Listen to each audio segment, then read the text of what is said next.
Mindful Reset, Finding Calm in a Chaotic World.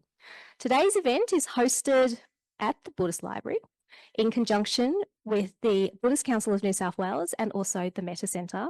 My name is Thitacarini and this is Sophia and together we are your MCs for today. And to start, and on behalf of the organisers, I'd like to pay my respects to the Triple Gems, the Buddha, the Dhamma and the Sangha. And I also acknowledge and pay respects to the Gadigal people of the Eora Nation, the traditional owners of the land on which we gather today, and also pay our respects to the elders past, present and emerging. I wish to also acknowledge any Aboriginal persons who may be here today at this event, and I recognise and honour their unique cultural and spiritual relationships to the land and the waters and the seas and their rich contributions, such that we can continue to learn so much from them and their traditions. Thank you, Tina. So today we have a very special day planned. We're honoured to have Venerable Thitacarini, who has flown all the way from Indonesia today to conduct a full day of practice. Venerable is a highly respected Buddhist scholar and mindfulness educator from Indonesia. Currently, she serves as a lecturer at Stiap Samaratonga and has made significant contributions in various leadership roles, including her work as Secretary of the Master's Program in Buddhist Education and Chair of the Scientific Publications Institute. With a PhD in Pali and Buddhist Studies from the University of Kelaniya, Sri Lanka, and a master's degree in Buddhist Studies, also from the same university, Aya brings deep knowledge and insight in the Buddhist teachings. So Aya is also the author of a popular book, Meditation for Children, and has extensively written on mindfulness and Buddhist practices. Aya's expertise has led her to speak internationally, including at the United Nations Day of Vesak in Vietnam and multiple ASEAN conferences. Her work has been featured in national media, where her journey as a Bhikkhuni and her contribution to education and mindfulness has inspired many people. In addition to her academic achievements, Aya Thitacarini actively mentors meditation programs and is preparing for the Upasampada Bhikkhuni Theravada Sangha in Indonesia. We're incredibly fortunate to have Aya guiding us today.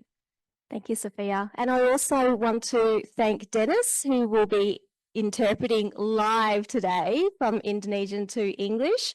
And we are very grateful. Otherwise, for those who don't understand Indonesian, won't understand what's talking about.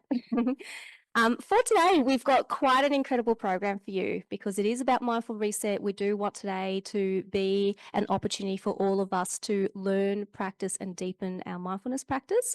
So there will be guided meditation, Dharma talks, mindful practice, including sitting, walking and also tea. And there will be Q&A as well as also sharing and reflection. So really an incredible program that's been organised for all of you today. Yep, and before we get into the very exciting day, a little bit of housekeeping. So we have bathrooms behind that door. Right there, you'll be able to see the bathrooms. Please keep this door closed, especially when the aircon's on, to keep the cool air inside.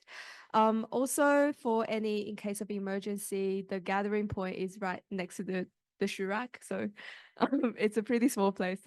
And also we can all see where that is. Hopefully that does not happen. And please also turn your phone on silent during the day while we enjoy this mindful day together. Okay, and before we start, we also have a few announcements from the organizations. First, I invite Tina as the ambassador for the Buddhist Council of New South Wales for a short introduction about the Buddhist Council. Thank you. And so we have 3 organisations that's helping with this event today. Not 1, but 3. And so on behalf of Buddhist Council of New South Wales, I just want to show about how this today's event really exemplifies what Buddhist Council is all about, because Buddhist Council collaborates with different Buddhist organisations to create something such as this event. And additionally, Buddhist Council also supports chaplains who work in hospitals and prisons, and also supports teachers providing religious education in public schools.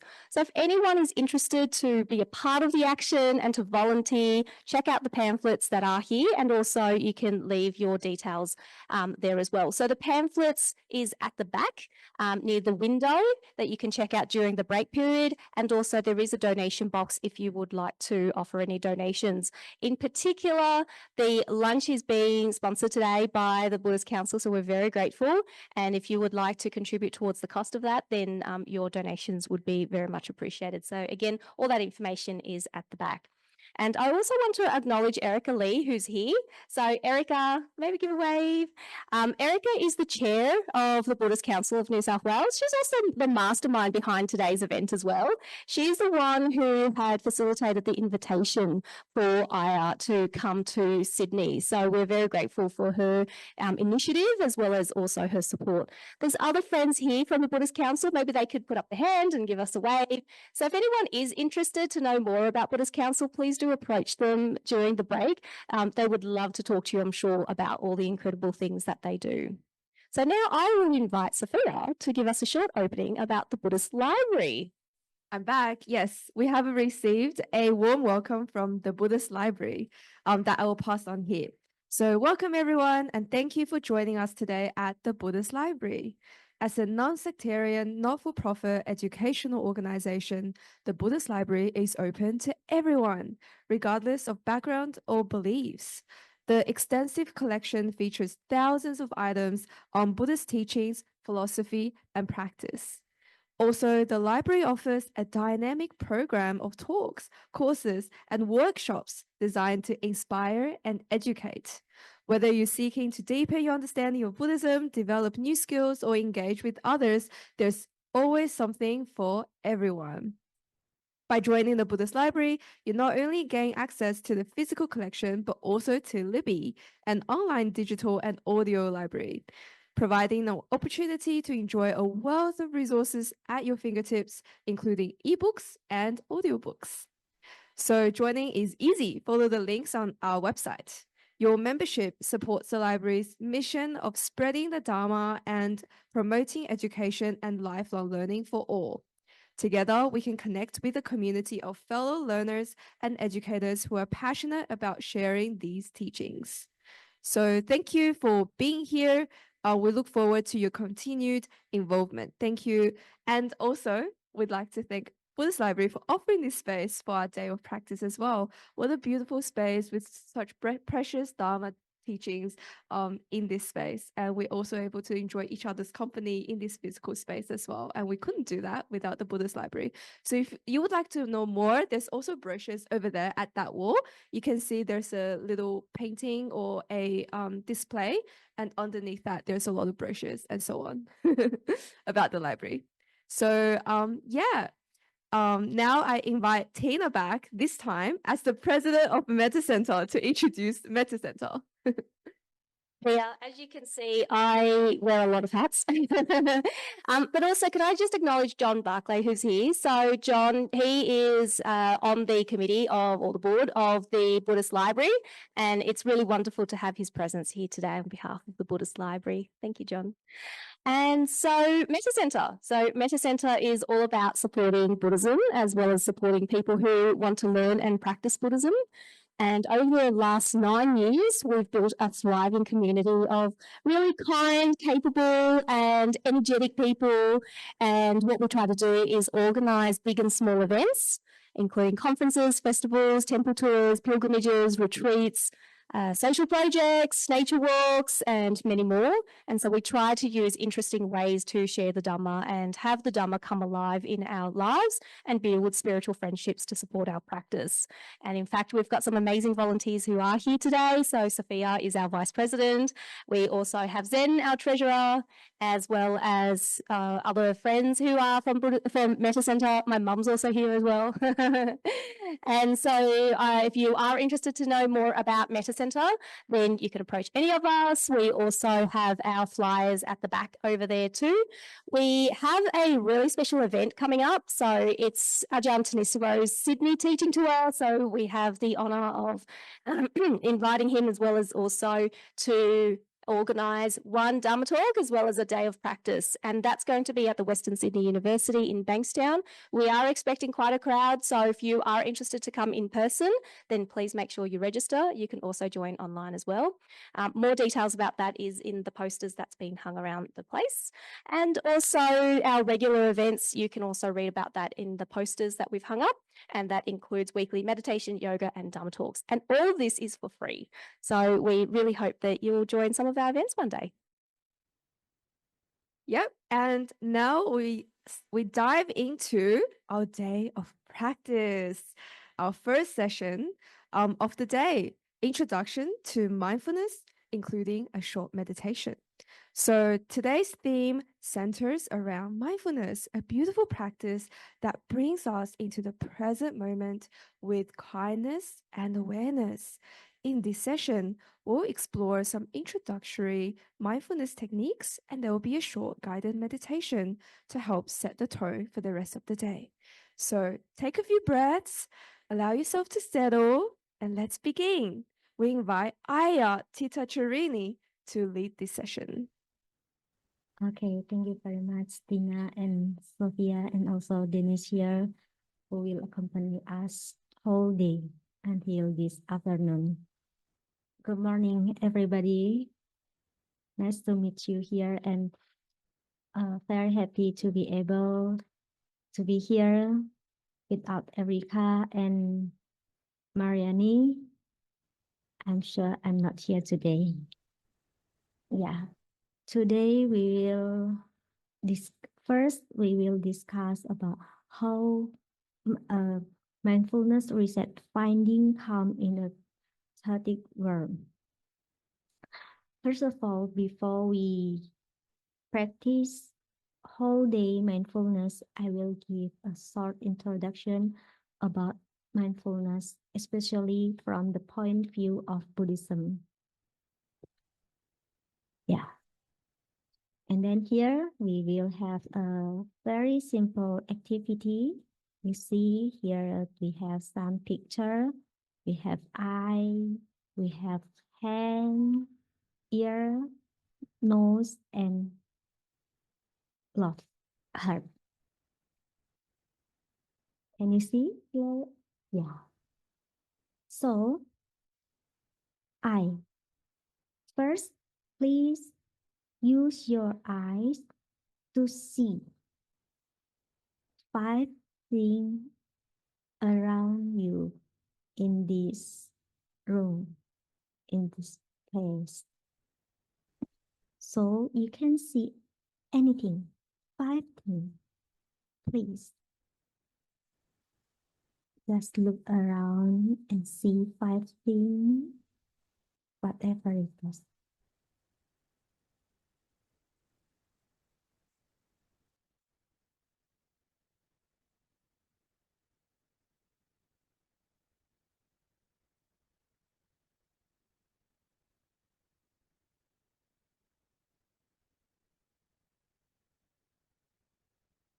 Then now, use your hand. You can use both hands.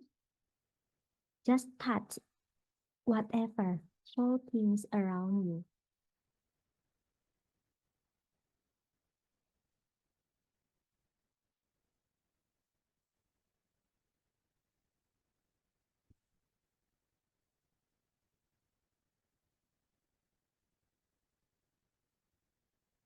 And then now, we have here, try to find out 3 sounds, different sounds, if there are.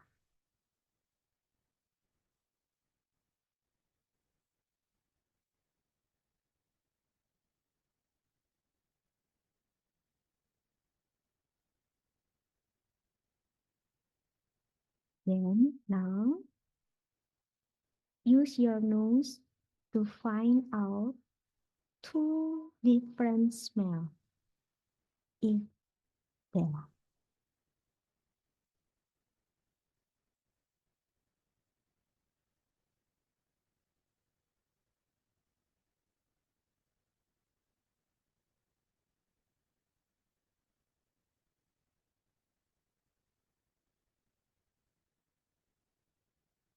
Then now use your right hand, put on your heart and feel.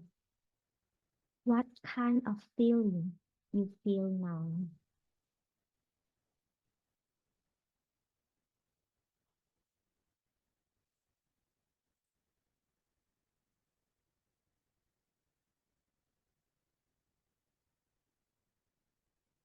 Okay. Okay, everybody.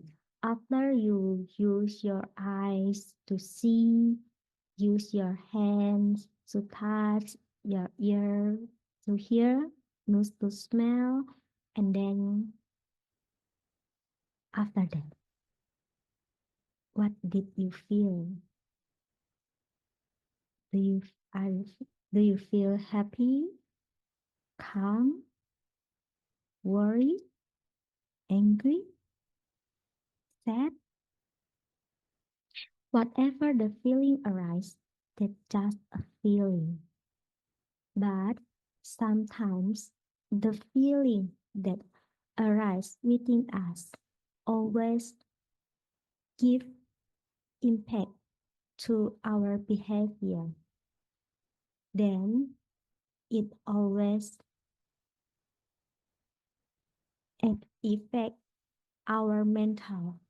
So that is why we should always be aware about our feelings first and then our mind. How to do that? Then let's see.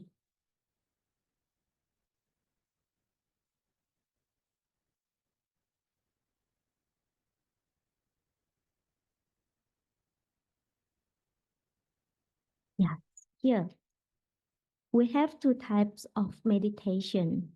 Everybody know and also if meditation could help us to solve any emotion problem, any psychological problem, then here there are two types of meditation according to Western knowledge, which is known as transcendental meditation and mindfulness-based meditation. Equally, in Buddhism, also, there are two kinds of meditation. Samatha Bhavana meditation or Samatha Bhavana and Vipassana Bhavana.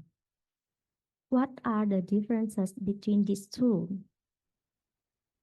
Here, Samatha Bhavana or Samatha meditation is the development of concentration, the achievement of high level of concentration is the result attained by mental discipline through samatha meditation, which acts upon the surface levels of consciousness and can itself cope with the residual defilements of the mind.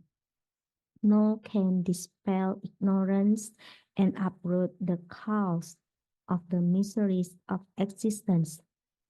It means that why? Because while doing samatha meditation, we only focus on one single object. The result arise is calmness. When we feel calm, then everything will be okay. But sometimes there are so many things will happen in our life. It will make our defilement easily rise again. When we calm, sometimes we feel, oh, everything is okay. Nothing big happen. But when the bad thing happen, it's not easy for us to be able to see clearly. like the water in a glass with the mud. When the mud comes down, then the water seems clear, clean, right? Then we shake it, the mud will come, will arise. So again, become dirty, the water. The same like our mind, our mental, while practicing samatha meditation or focus concentration. That is why it is said that samatha meditation only gives rise to calm, not insight. And then here we have the second type of meditation, which is vipassana meditation. Vipassana meditation, the development of insight. How can vipassana meditation will give rise to insight? While doing vipassana meditation, we not only focus on one single object, but whatever the object arise, the phenomena arise, it will be our object, mentally and physically. Here, that is why it said that the result is the openness and awareness will lead to acceptance. Here, the openness and awareness that unfold through the practice of mindfulness allow one to be more careful, intentional, precise about one's emotion and behavior. Later we will see how vipassana meditation will help us to be more careful, intentional, and precise about our emotion and behavior. And here, again, vipassana meditation is the development of insight into the reality of mind and body. Why is it important for us to understand the reality of mind and body, the mental world and the physical world? Sometimes we live according to our mental, what we think, but the reality different. That is why we live in a delusion world, not in the real world. Then it will make us suffering. So here it said that it is the insight into the three characteristics of all conditions, phenomena, mentally and physically. Here, while we're practicing vipassana meditation, it will help us to understand the three characteristics of all conditioned phenomena, mentally and physically. Yeah. Then how to, because when we able to understand these three characteristics of all conditioned phenomena, it will lead to the rise of acceptance within ourselves. And how to develop acceptance through mindfulness. First of all, we should understand the causes of suffering and the three characteristics of all conditioned phenomena. Here, according to the fourth noble truth, the second one, it is said that the cause of suffering is craving. Then, according to Buddhism, there are three kinds of craving. What they are? Kama tanha, bhava tanha, and vibhava tanha. The first one, kama tanha, craving for the sense object which are experienced through the sixth door. How as a human being be able to connect to physical world that comes through the sixth door? What is it? Our mind, our eye, nose, ear, tongue, skin. That's all. When we want to see something, we can't use other thing rather than eyes. Can we see use nose? No. When we want to see something good, what they have to use? Our eyes, right? It can go through nose or skin. As a human being, Putujana, a common human being who still have defilements, mostly we always want to see good thing, beautiful thing, right? But sometimes it not happen. The bad thing also there. We can't choose. Like now here, can we wish everybody to wear the same clothes like me? Can. You see, even here, many color, many style, different style. So it means that, yeah, if now, right now, everybody or I myself want the participant just wear one kind of clothes, then I will suffering. I just want to see white color, not other. Then I will feel uncomfortable when other people wear different color. So here and craving for existence, that's what I say when I want to see everybody just wear one color. I try. You should wear one white color, not other. I will keep telling everyone. That's craving for existence. To make what we dream to in the existence. And then the third one, vibhava tanha, craving for non-existence. When I want everyone to wear just one color, white color, I keep telling everyone, please just wear one color, white color during our program.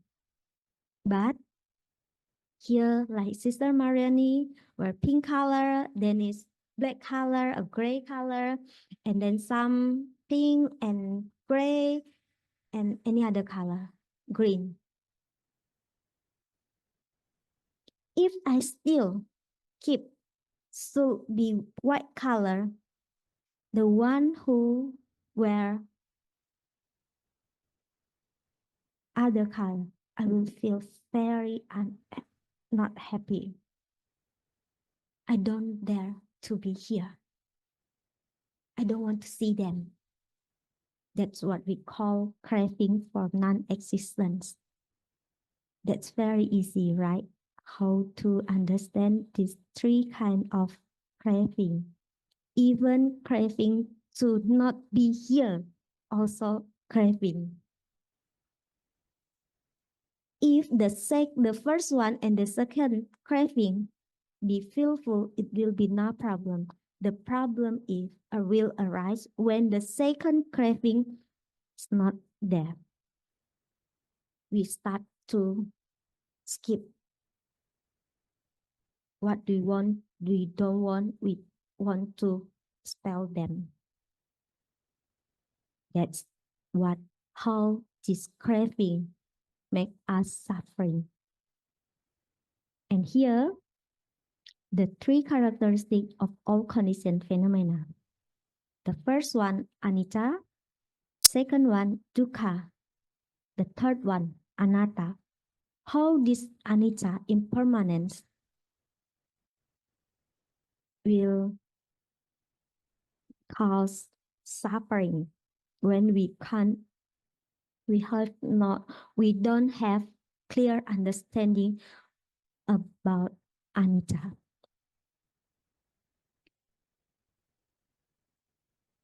Impermanent, changing.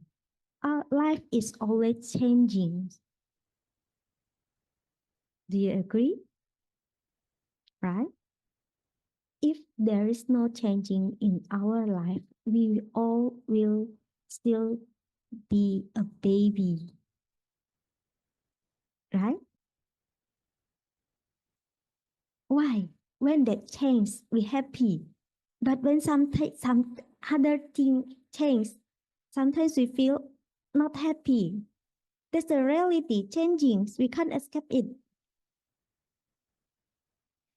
Right? Right now, while sitting, first you sit comfortably. And then 5 minutes later, start here and then move here and there. And then you feel okay, then I can, okay, feel comfortable again. That's also changing. And then the second one, dukkha. We always refers dukkha as suffering. Actually, dukkha, not only suffering, but there are happiness and unhappiness. Why it becomes suffering? Because when the happiness happen, we always think, oh, that's mine. But when the unhappy things happen in our life, we always think, oh, it is not fair. It's not mine, should be not mine. It's not fair. That kind of thought make us suffering. And then we can't always be in a good condition. When that happens, then there is unsatisfactory. That is why dukkha is called unsatisfactory. When the unhappy things arise, happen in our life, we feel, oh no. Yeah. The third one, anatta, absence of a self. It may be quite difficult for us to understand what is that, right? Okay, maybe I will start in Indonesia. Dennis, please. Okay.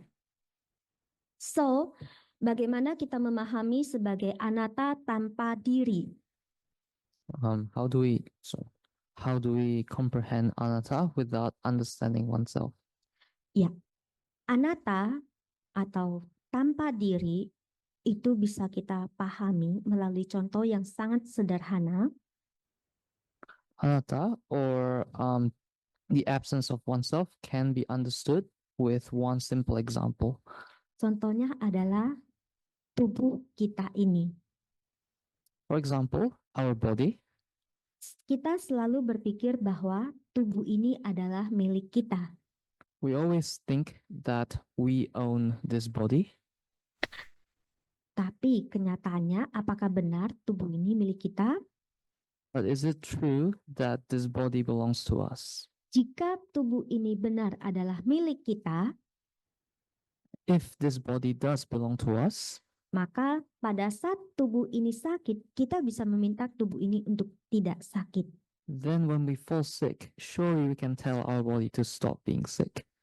Contohnya ketika kita duduk saat ini, kaki terasa sakit, bisa tidak kita meminta, kaki kamu jangan sakit.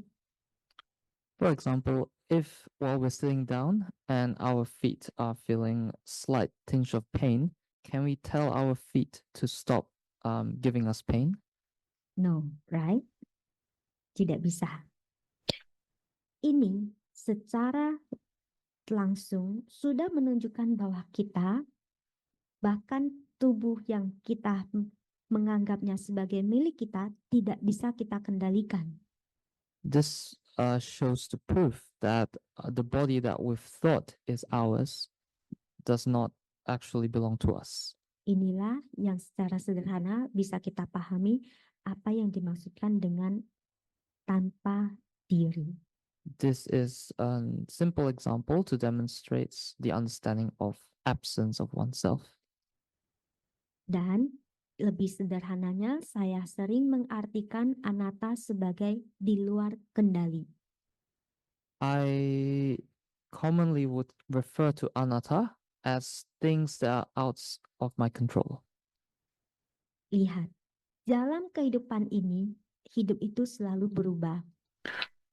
In this life, life is constantly changing.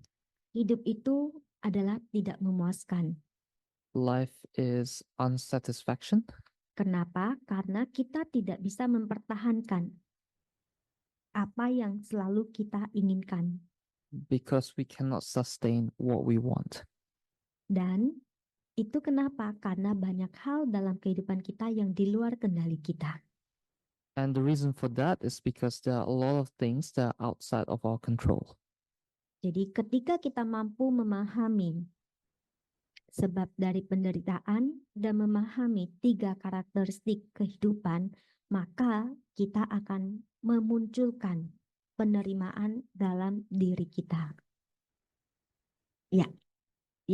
Jadi ketika kita mampu memahami sebab dari penderitaan dan 3 karakteristik kehidupan, So once we understand the cause of suffering and the characteristics of a life in the eyes of Buddhism, maka akan timbul penerimaan dalam diri ini. then we can inculcate forgiveness and acceptance in ourselves. Sehingga penderitaan yang biasanya kita ciptakan sendiri itu tidak akan timbul. Such that the suffering that we are so used to create for ourselves will not arise. Penerimaan berbeda dengan pasrah. Acceptance is different from feeling hopelessness. Penerimaan adalah berdasarkan kebijaksanaan. Acceptance is based on insight. Tetapi pasrah tidak atas dasar kebijaksanaan. But hopelessness is not based on insight. Nah, bagaimana kita bisa membangkitkan kebijaksanaan sehingga yang muncul adalah benar penerimaan, bukan pasrah. So how do we practice this? How do we practice acceptance and not hopelessness? Ya, melalui ini, mindfulness. Through this mindfulness. Terdapat 2 jenis mindfulness yang ada, There are 2 types of mindfulness that exist, yaitu state mindfulness and trait mindfulness. which are state mindfulness and trait mindfulness. State mindfulness bersifat sementara, State mindfulness is temporary in nature, sementara trait mindfulness bersifat sebagai kecenderungan pribadi. whereas trait mindfulness develops as part of one's personality. Bagaimana untuk melatih state mindfulness adalah melalui dengan melakukan meditasi formal. To improve state mindfulness, it can be done by practicing formal meditation, Contohnya yang seperti akan kita lakukan hari ini. which is what we will be doing today. Lalu trait mindfulness adalah merupakan hasil dari praktik meditasi formal. Trait mindfulness merupakan bisa diperoleh melalui meditasi formal. Trait mindfulness is a side effect of practicing state mindfulness, Di mana yang hasil dari meditasi formal kita bawa dalam kehidupan sehari-hari. where the result of the state mindfulness practice will be brought over in our everyday life. Jadi, state mindfulness ini lebih merupakan langkah awal untuk bisa menumbuhkan trait mindfulness. In this framework, state mindfulness is the first step to reach trait mindfulness. Jadi, kenapa sangat penting bagi kita untuk bisa senantiasa mindful dalam kehidupan sehari-hari untuk melaksanakan meditasi formal. Which is why it's important to practice formal meditation in our everyday life. Jika tidak, maka itu mustahil bisa terjadi. If we don't practice it, then we will trait mindfulness will not come. Kenapa demikian? How so? Karena batin kita yang sibuk dengan aktivitas sehari-hari Because our mental state that is preoccupied with our everyday life seperti air dalam gelas yang selalu bergerak. is like water in a glass that's constantly shaking. Untuk bisa mendiamkan dan melihat dengan jelas isi air ini, To stop the glass and to be able to see the water clearly, maka kita harus meletakkan dan mendiamkan gelas ini. then we have to stop moving and put the glass on the table. Inilah bagaimana cara kerja meditasi formal untuk bisa membuat kita mampu melihat segala sesuatu dengan jelas. And this is how formal meditation works to be able to see our minds clearly. Ini dan juga bagaimana Vipassana Bhavana yang tadi melalui untuk bisa menumbuhkan state mindfulness dan trait mindfulness, ini ada bagaimana Vipassana bekerja. This is how Vipassana meditation works. Yang pertama yang harus diperhatikan adalah attitude, intention, dan attention. The first three traits that each person must pay attention to are attitude, intention, and attention. Attitude mengatur tentang bagaimana kita berperilaku. Attitude dictates how we should act. Ini mengarah pada sila, This relates to sila, berkenaan dengan moral disiplin. related to moral discipline. Dan ini lebih mengatur pada fisik. And this controls the way we act in the physical world. Dan berdasarkan Mahasatipatthana Sutta, And based on Mahapati Sutta, Mahasatipatthana Sutta, Mahasati Patana Sutta, ini bisa kita lakukan melalui kontemplasi terhadap tubuh this can be done by doing contemplation on our body. yang dikenal dengan nama Kaya Nupassana. And this is known as Kaya Nupassana. Hasil dari Kaya Nupassana adalah pengendalian diri. The result of Kaya Nupassana is the ability of self-restraint. Sebelum kita melakukan meditasi lebih lanjut, yang harus kita perhatikan adalah bagaimana tubuh ini. Before we proceed with meditation, we need to understand how our body works. Kemudian adalah intention. Intention di sini mengarah pada, Then we have intention. mengarah pada bagaimana batin ini bisa bekerja. Intention is defined by understanding how our mind works. Di sini bisa kita lihat, kita kenal sebagai samadhi. Here it is known as samadhi. Samadhi di sini lebih saya artikan sebagai fokus. Here I will define samadhi more of focused. Apa yang menjadi fokus kita di sini What becomes our focus now adalah perasaan dan mental. are feelings and mental state.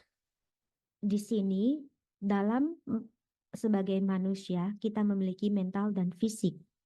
As humans, we have both physical and mental aspects. Yang selalu membuat kita menderita adalah aspek mental. What tends to cause suffering is mostly mental. Mental yang bagian mana? Perasaan dan pikiran.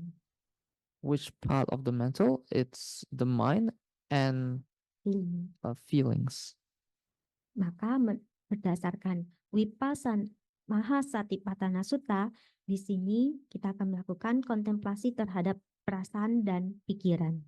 Based on the Mahasatipatthana Sutta, we will be doing contemplation on our mind and our feelings. Dengan kita melakukan kontemplasi terhadap perasaan dan pikiran kita, maka ini akan mampu mempertajam pikiran kita. By doing these contemplations, we will be able to sharpen our mind.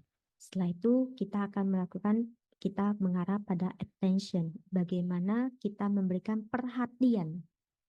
Lastly, we will be turning our attention to attention. Bagaimana kita mampu benar-benar memperhatikan tubuh ini, perasaan dan pikiran. How we can observe carefully how we can give close attention to our body and our mind. Dan ini bisa dilakukan dengan didasari atas dasar kebijaksanaan. And this can be done with insight and wisdom.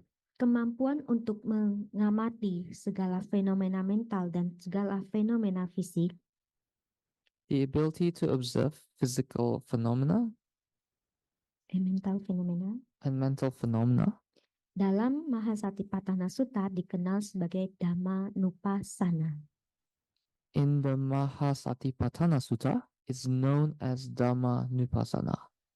Hasilnya ketika kita mampu mengenali segala fenomena mental dan segala fenomena fisik,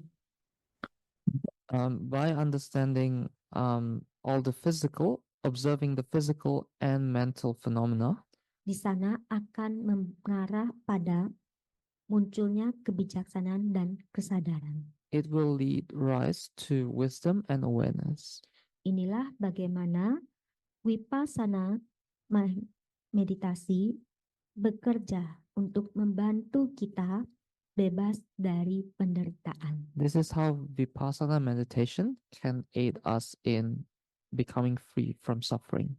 Pertama, kita harus memiliki pengendalian diri, setelah itu memiliki ketajaman pikiran, kemudian membangkitkan kebijaksanaan dan kesadaran. We need to have self-restraint, followed by sharpening our mind, and lastly, we need to strengthen our insights into ourselves. Oke, baik. Inilah bagaimana Vipassana Bhavana bisa membantu kita untuk menemukan kedamaian dan ketenangan dalam kehidupan sehari-hari yang penuh dengan hal-hal yang di luar kendali kita. This is how Vipassana meditation can help us find calm in the chaos of the world. Jadi sehingga penderitaan yang seharusnya tidak muncul tidak perlu kita timbulkan. Such that the suffering that we shouldn't even create for ourselves will not happen. Ya, baik. Sebelum saya lanjut, ada yang bertanya? Before I continue, are there any questions? Please.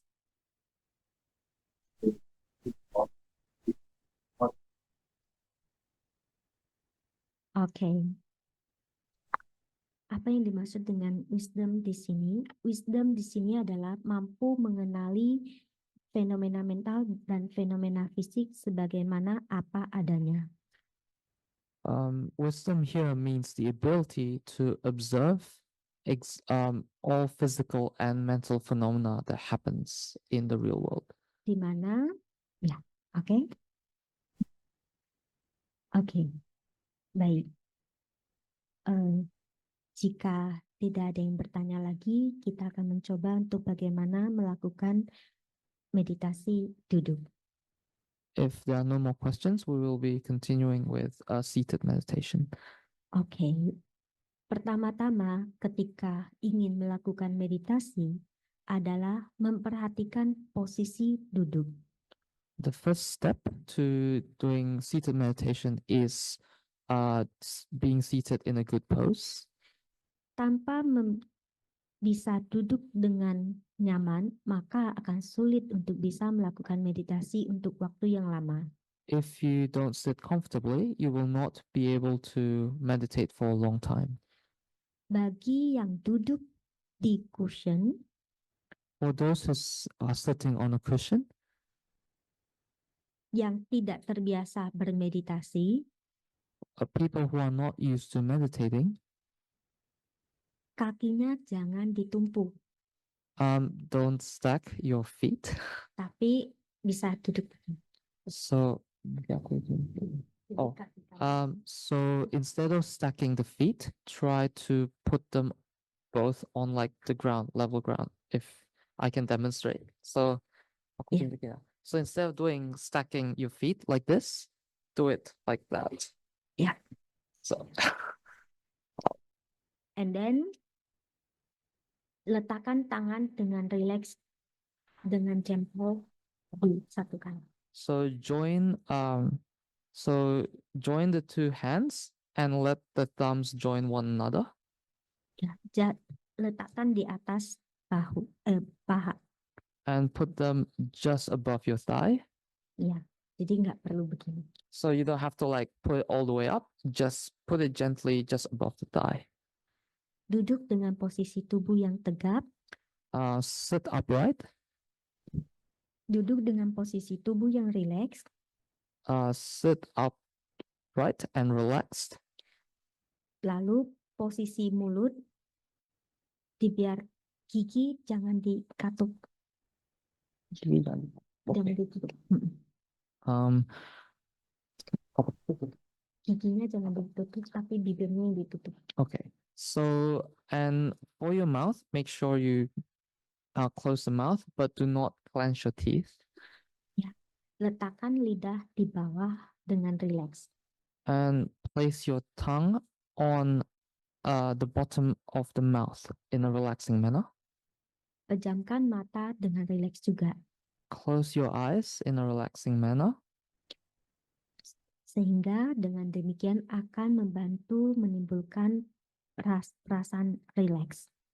So that this will evoke relaxing feelings. Oke, baik. Pada saat melakukan meditasi, memperhatikan keluar masuknya nafas melalui perut. When you're observing the flow of breath by observing the rise and fall of the stomach, biarkan nafas itu terjadi dengan normal. Let the breath flow naturally. Ketika nafas masuk, perut akan mengembang, catat dalam batin mengembang. When you start inhaling and your stomach starts to inflate, take a mental note of that it is rising. Pada saat menghembuskan nafas, perut mengempis, catat dalam batin mengempis. When you're exhaling and your stomach is deflating, take a mental note and say it's deflating. Mengembang, mengempis. Inflating and deflating. Pada saat Anda memperhatikan fokus utama Anda, yaitu kembang kempisnya perut, when you are paying attention to the inflating and deflating of the stomach, jika muncul fenomena mental maupun fenomena fisik, if there are physical or mental phenomena that come by, yang dominan, that's dominant, maka letakkan fokus kita pada fenomena tersebut. then shift your focus to those phenomena. Jika berlangsung lama, abaikan. If it lasts too long, then ignore it. Kembali pada fokus utama memperhatikan kembang kempisnya perut. Then go back to the original focus, which is observing the inflating and deflating of the stomach. Jika muncul lagi, maka jadikan itu sebagai fokus. If it appears again, then make that the focus. Berlangsung lama, abaikan dan kembali ke fokus utama. If it lasts long, then ignore it, and then go back to the original focus. Misalnya, jika pada saat Anda memperhatikan kembang kempisnya perut, tiba-tiba mengingat sesuatu, For instance, while you're observing the inflating and deflating of your stomach, you suddenly remember something. jadikan itu sebagai objek, Make that as the object of attention. sadari, perhatikan, dan catat. Be aware of the thought and take a mental note of it. Berpikir, berpikir, berpikir. Take a mental note and say to yourself, thinking, thinking. Berlangsung lama, abaikan kembali ke fokus utama memperhatikan kembang kempisnya perut. After a while, shift back your focus back to the inflating and deflating of your stomach. Oke, baik. Jika terjadi fenomena mental fisik, misalnya kaki yang sakit, For instance, if there are physical phenomena, such as your feet getting tired or painful, jadikan itu sebagai objek, make that as the object of attention. sadari, perhatikan, dan catat dalam batin sakit, sakit, sakit. Observe the sensation and take a mental note saying pain, pain, pain. Jika berlangsung lama, kembali ke fokus utama, memperhatikan kembang kempisnya perut. After a while, shift your attention back to in and out of your breath. Apapun fenomena yang muncul, jadikan itu sebagai objek, Whichever phenomena that comes by, make that the object. jika berlangsung lama, abaikan dan kembali ke fokus utama. After a while, shift back your focus onto the in and out of your breathing. Sekarang kita akan memulai meditasi duduk. We will now commence the seated meditation. Silakan semuanya duduk dengan rileks. Take a relaxed seated position Duduk dengan posisi tubuh yang tegap. and sit upright. Pejamkan mata Anda perlahan-lahan. Slowly close your eyes. Tarik nafas panjang perlahan-lahan. Take a deep breath slowly. Hembuskan secara perlahan-lahan. Exhale slowly. Ulangi, tarik nafas panjang perlahan-lahan. Repeat this by inhaling long breath slowly Hembuskan perlahan-lahan. and exhale slowly. Sekali lagi, tarik nafas panjang perlahan-lahan. Once again, take a deep breath slowly Hembuskan perlahan-lahan. and then exhale it slowly. Sekarang bernafaslah dengan normal. Now, breathe in normally. Perhatikan keluar masuknya nafas melalui kembang kempis perut. Pay attention to the flow of breath by the inflating and deflating of your stomach. Catat dalam batin, mengembang, mengempis. Take a mental note of inflating and deflating. Apapun fenomena mental dan fisik yang muncul, jadikan itu sebagai objek. Whenever phenomena that arises, make that as your object.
Please take your breath,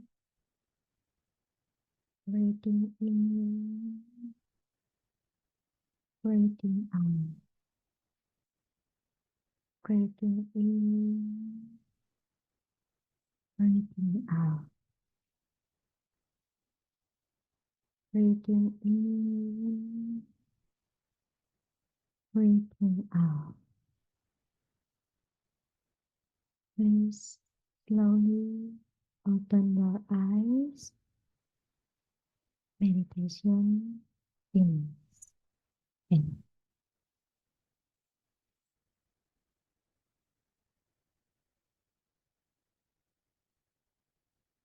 That's how we practice sitting meditation. The next session is mindful eating. All of you will have lunch together, and then how to take your lunch. Please, while you eating, be focused and be mindful. Take your food slowly and also feel the taste, the every action. When you're chewing, you also know you are chewing. When you're slowing, also you know you are slowing. Ya, jadi selanjutnya kita akan melakukan sesi meditasi mindful eating. Next, we'll be doing mindful eating. Ketika makan, lakukan dengan penuh perhatian. When you're doing it, do it with full attention. Lakukan dengan perlahan-lahan. Do it slowly. Ketika mengambil makanan, Anda tahu Anda sedang mengambil makanan. When you're taking food, be aware that you are indeed taking food. Ketika kamu menyendok nasi ke mulut, when you put the rice into your mouth, kamu tahu kamu sedang menyendok nasi ke mulut. be aware that you are spooning rice into your mouth.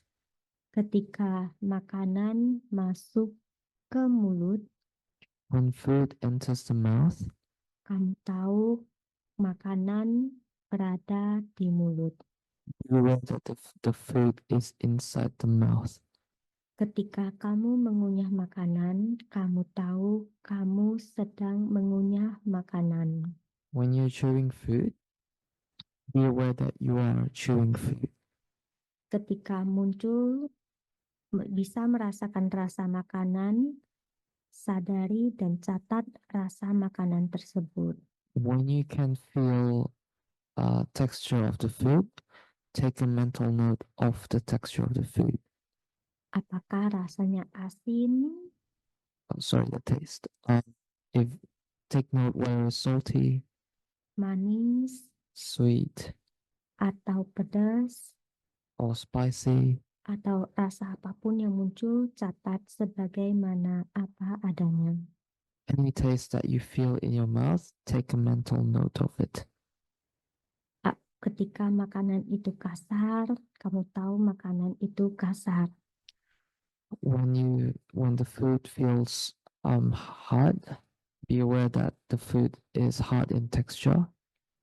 Ketika makanan itu halus atau lembut, kamu tahu makanan itu halus atau lembut. If it feels soft in the mouth, be aware that the food is soft in nature. Lakukan dengan penuh perhatian dan tidak buru-buru. Do it slowly, mindfully, without being in a rush. Jadi ketika makan, apapun makanan itu, itulah yang kita makan. So whatever food that we are eating, be aware of the food itself. Menyadari bahwa makan adalah untuk menghilangkan rasa lapar. Be aware that eating food is a way to get rid of hunger. Tidak menimbulkan perasaan yang baru. does not evoke new feelings.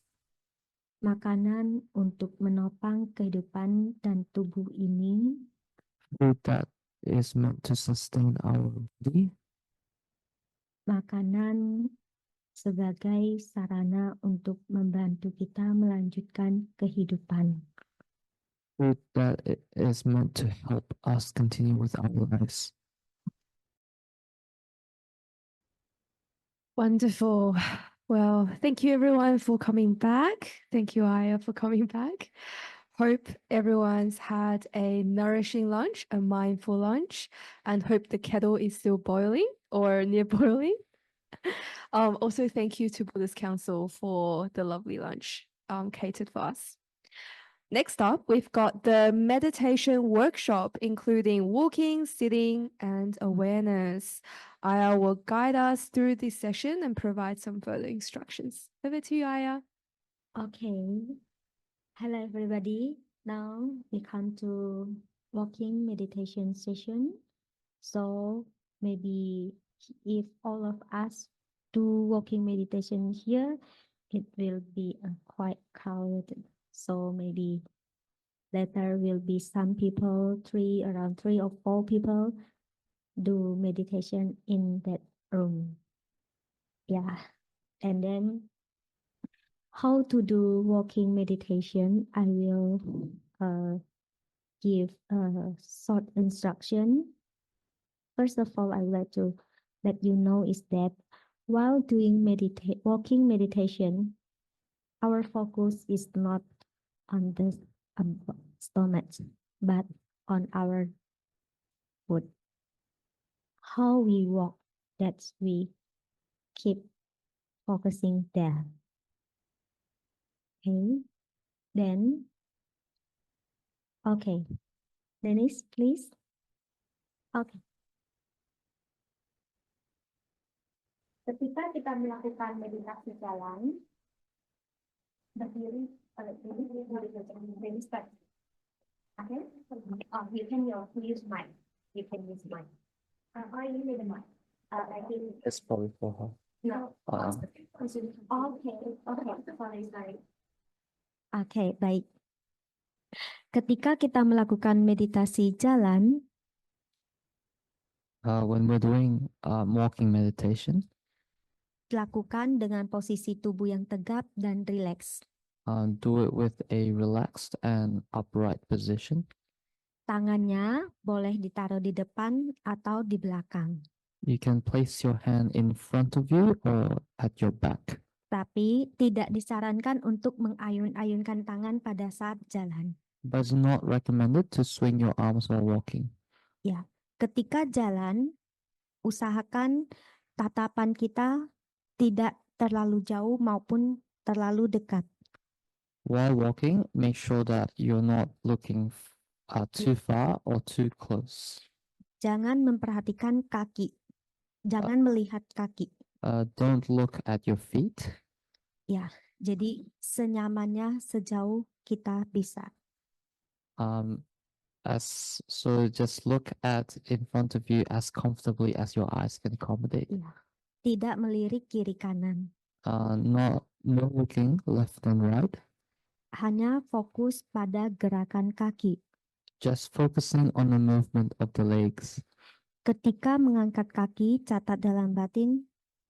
Untuk yang pertama kali, catat kaki kanan melangkah, kaki kiri melangkah.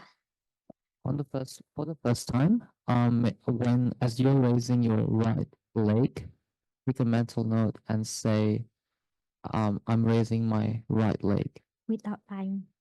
Rising, right step, left step. Oh, as you make each step, take a mental note saying that I'm raising my right. Not time, without time. Just right step, left step. Just take a mental note of the step that you're making. Yes, without saying I am, because here we try to see what is anatta. So don't control your step. Just manage it slowly. Controls mean like we force our step leg to walk very slowly, but when we manage it, we know how to walk. Just walk very relaxedly, not to control. If you try to control your step, you will get dizzy. Mostly people, while doing walking meditation, they get dizzy. Why? Because they try to control their step, their footstep. So just relax, walk slowly, and then take a note. Left step, right step, left step, right right step. That's all. Okay. Then the same, whatever the physical and mental phenomena that arise, you stop, don't walk, stop, and then focus on that phenomena. Like while doing walking meditation, when you make a note, right step, left step, then suddenly thinking mind arrives. You just stop. Then be aware, take a note. Thinking, thinking, thinking. If lasts long, just ignore it. And then continue focus our step. Continue walking. Okay? Whatever is it, the phenomena, physical or mental phenomena that arise. Okay? Then when you reach to the end, you just stop and then be aware about your body posture while standing. Then you just make a note, standing, standing, standing for a while, and then turning, turning, turning, turning, turning. Then we continue walking. Right step, left step, left step, left step. Again, when we reach to the end, then we just stop and then standing, standing, standing. Then turning, turning, turning, turning.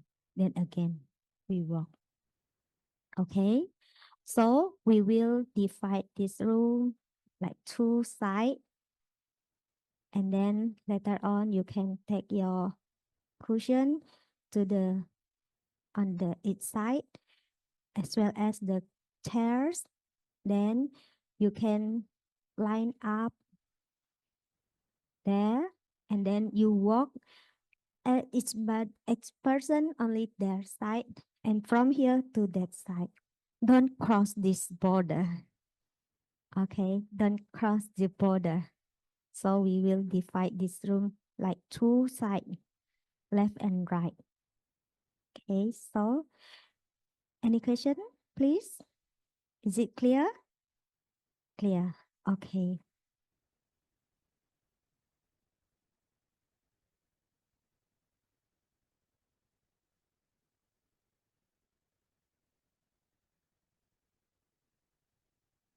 All right. Everybody ready for sitting meditation? Now we come to sitting meditation section. So please everyone sit on your place, on your cushion or chair. Please sit comfortably, relaxedly. Close your eyes slowly.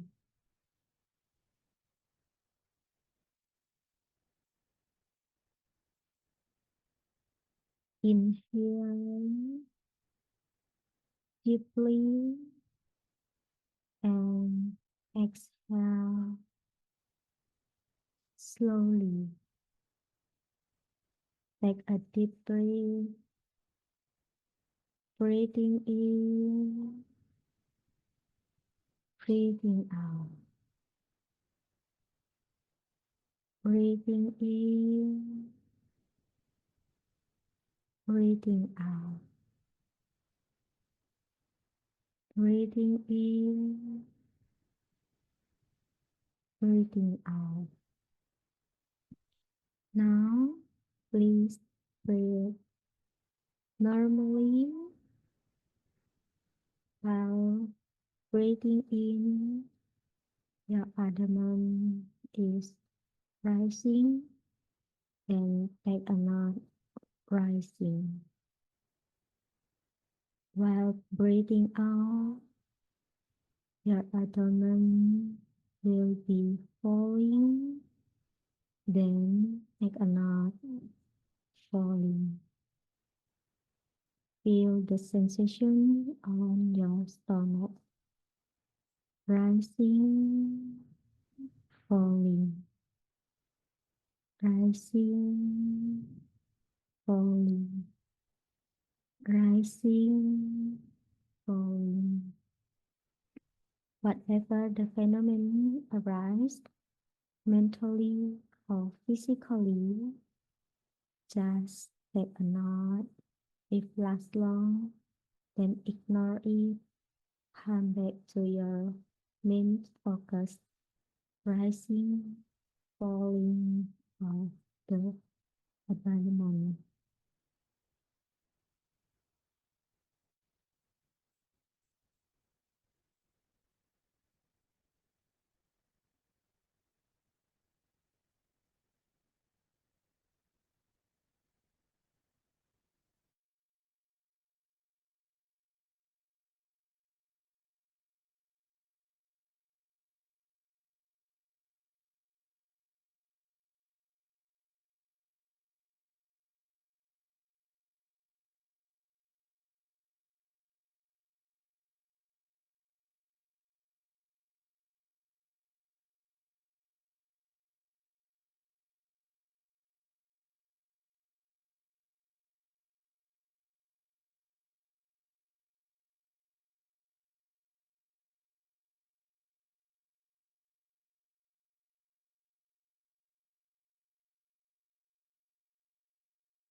Okay. Now slowly, wherever you are, breathe in, breathe out. Breathe in, breathe out. Come back to where you're sitting and slowly open your eyes. Come back to the present moment with each other.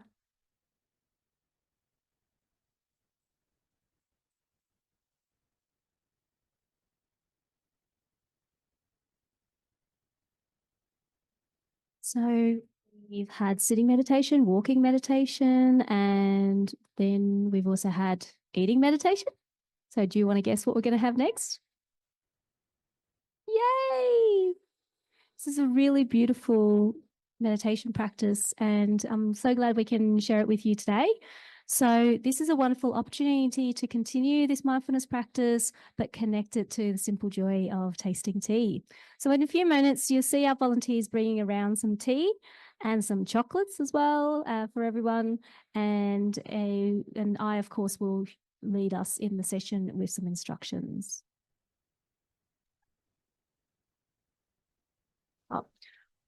So we're going to break also in 4 groups. So there will be one group that will be sitting in this front right area, and then another group in the front left area, and then also 2 groups at the back as well. So if you prefer to sit on chairs, then hang out the back. If you prefer cushions, then you can come and hang out with us in the front over here. Okay, so why don't we move into our 4 groups now? So just make your way into the groups. I think maybe more people on this side, on the front left.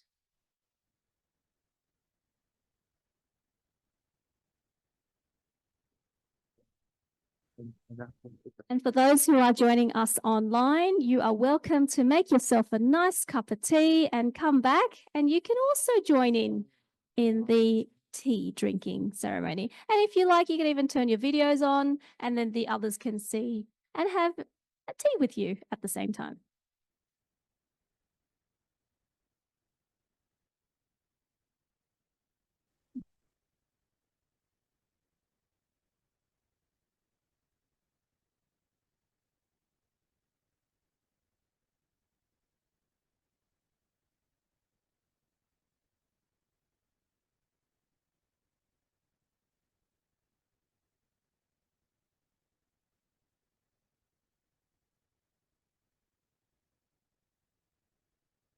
While you're waiting, maybe you can just softly introduce yourself to the other group members.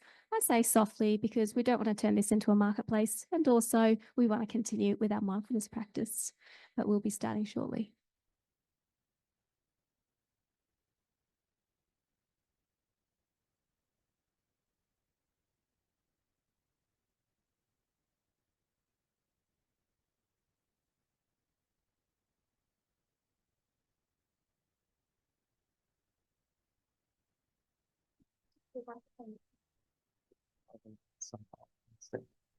It's a big setup. I'd rather say it's fine.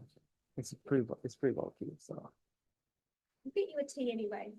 Oh yeah, all good. No problem.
Everybody, now the tea is with you now, or still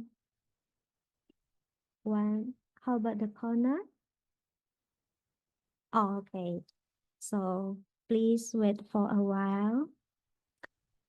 After that, those who already with the tea, you can pour the tea to your cup and then share with your friends. But please don't drink it first. We just put in front of you.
And a big thank you to Ling for helping us to organize the tea and bring all of these beautiful teacups and cups as well, and teapots.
Okay.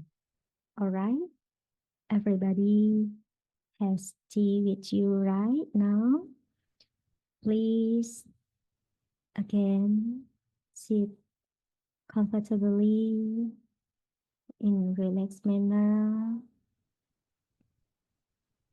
Watch your breath, breathing in, breathing out, breathing in, breathing out, breathing in, breathing out. Now, using both hands, hold the cup, hold the teacup, and draw it to under your nose to inhale the present aroma. Close your eyes. What do you notice? Let the smell, sounds, and heat sensation take you back to the present moment. Slowly bring the cup to your lips and take the first sip. Focus on your breathing and the sensation from the tea in your mouth and body.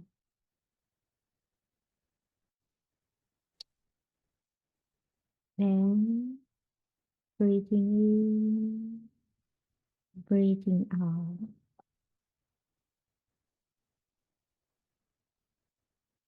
Continue to enjoy the tea, sip by sip, savoring its warmth while bringing your mind back to your body. Try spending 30 seconds between each sip to just sit, letting your mind simply be.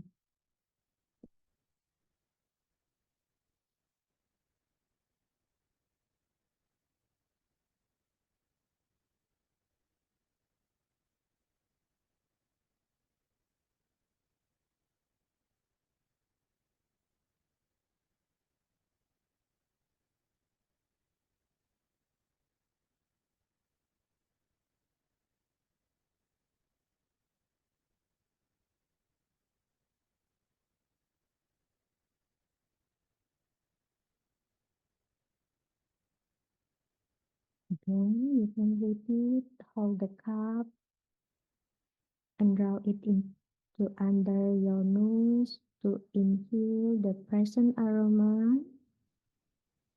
Close your eyes. Let the smell, sounds, and heat sensation take you back to a wonderful moment, to the present moment. Slowly bring the cup to your lips and take the sip. Focus on your breathing and the sensation from the tea in your mouth and body. And then breathing in, breathing out. Breathing in, breathing out.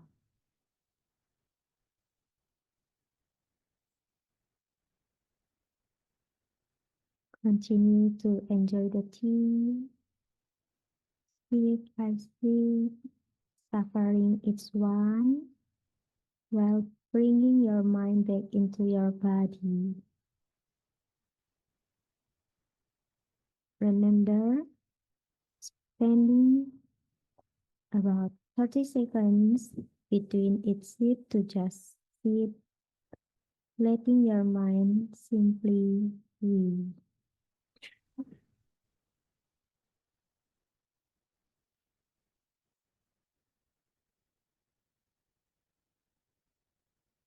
If you need more tea, then you can add more. Again, you can repeat.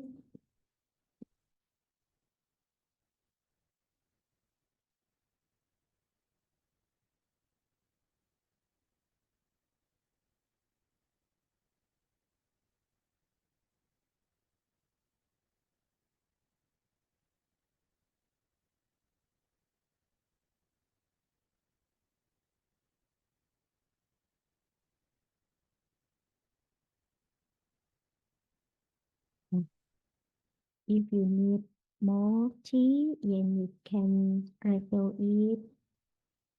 Just feel free to refill it. Do it mindfully, being in the present moment.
Yeah.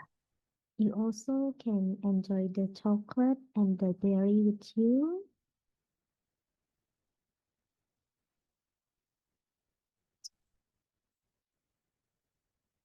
Yes. So in every group, you will see that there is a cup of chocolates. So maybe pass those chocolates around. And there's also a cup of blueberries as well.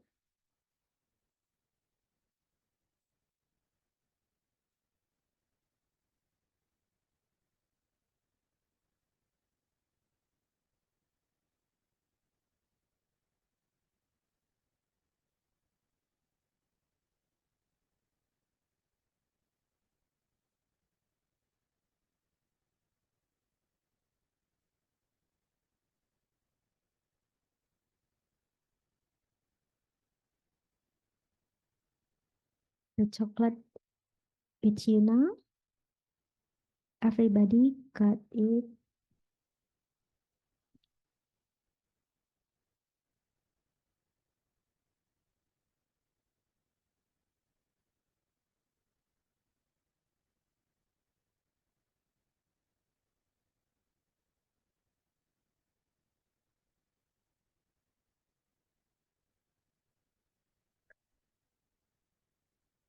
Okay.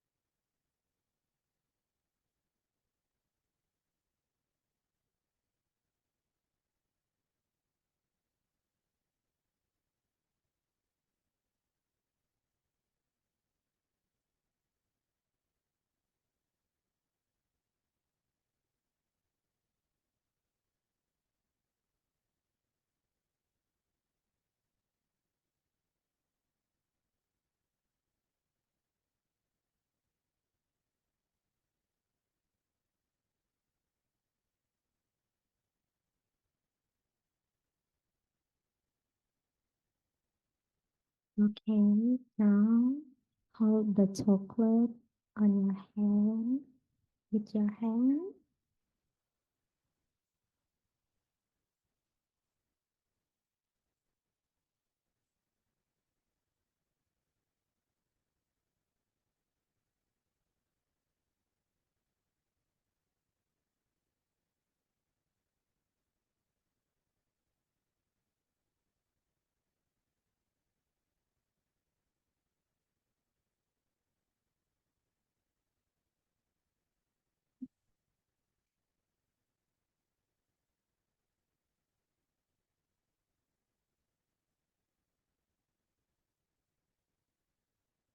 Okay.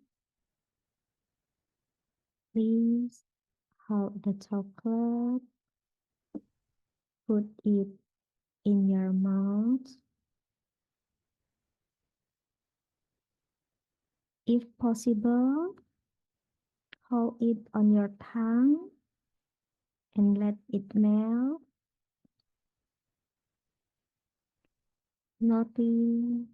Noticing any tendency that stuck at it.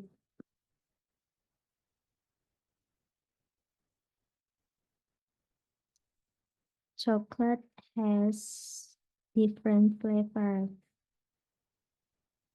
See if you can sense some of them.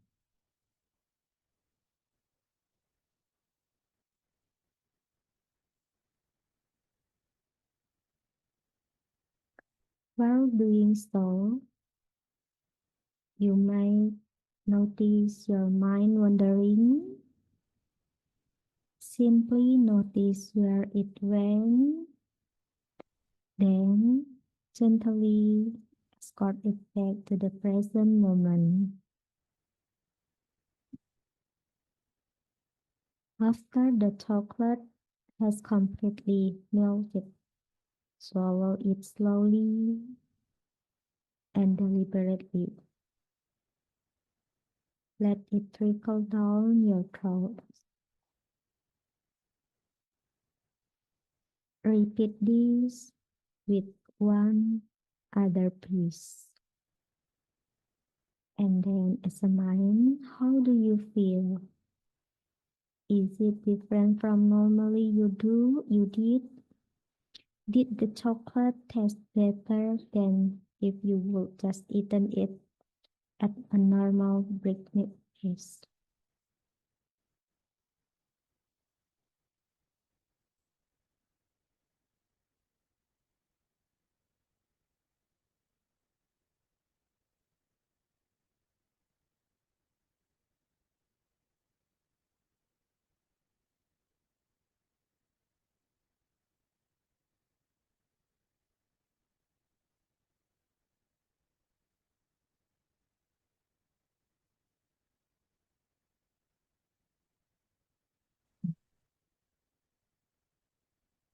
Just before we finish our tea meditation, you can again enjoy your tea step by step. When you are down to your last sip of tea, allow yourself to become more aware of your surrounding. Feel where you are seated. Listen to other foreign noises and slowly open your eyes and the tea meditation.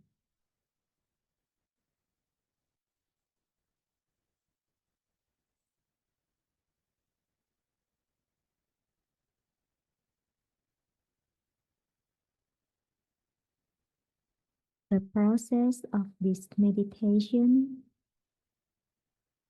is letting yourself concentrate on one thing at a time.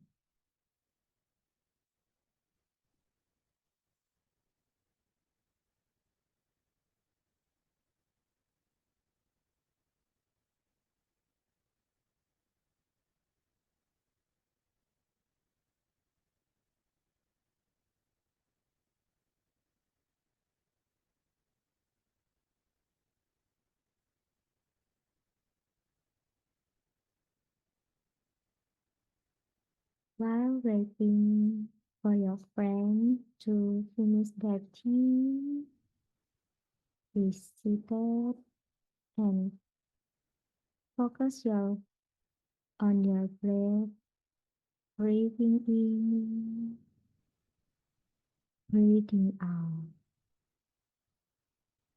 breathing in, breathing out.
Allow yourself to become more aware of your surroundings.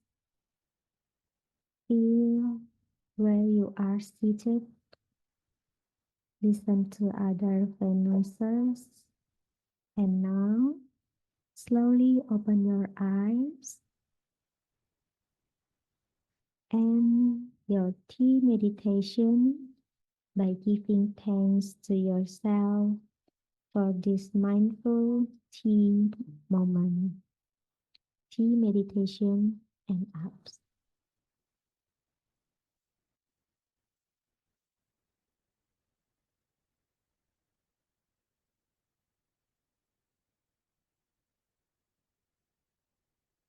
Thank you, Aya, for this beautiful guided tea meditation. Feel like I've drank tea many times, but this is the first time I've drank tea like this. So we've had a wonderful day of practice. We've had sitting meditations, walking meditation, tea meditation. We've had some Dharma talk in the morning. Now it's time for you to ask questions. We will open the floor for reflections, questions, and this is your chance to ask and to share any thoughts that have come up for you in the practice today. For those of you in person, we'll pass the mic around and you can speak into the mic to ask your question. This way, everyone in this room, as well as those online, can hear your question. And for those online, you are free to type any of your questions in the chat, and I will read them out for Aya to answer. If you would like to ask any anonymous questions, you can privately message Tina Ng, which is the the Zoom I'm coming from here. So yeah, do we have a mic running around for any questions, please? Has any questions? Just pop up your hand. Yep. Oh, okay. Tom, of course. I'm coming to you. Thank you.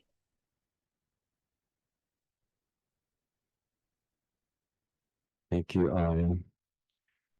This morning in the talk, for hopelessness, arise acceptance.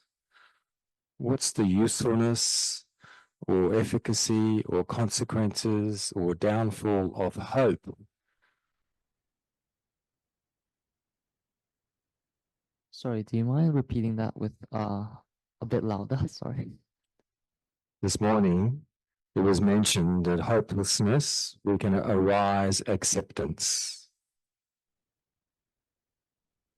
I don't say so. I said hopelessness is different with from acceptance.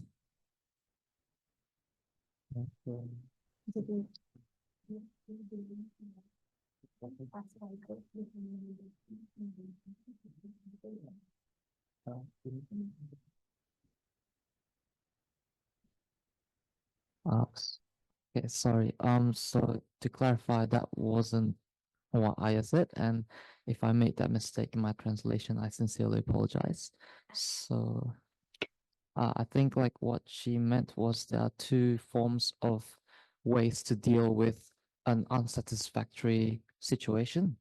The first one is you can either approach it with acceptance, where you have insight to accept it as it is, or you can approach it with hopelessness, in the sense that you have a negative feeling towards it, but you have a feeling that you just can't do anything about it, but that doesn't mean you accept it. Does that make sense?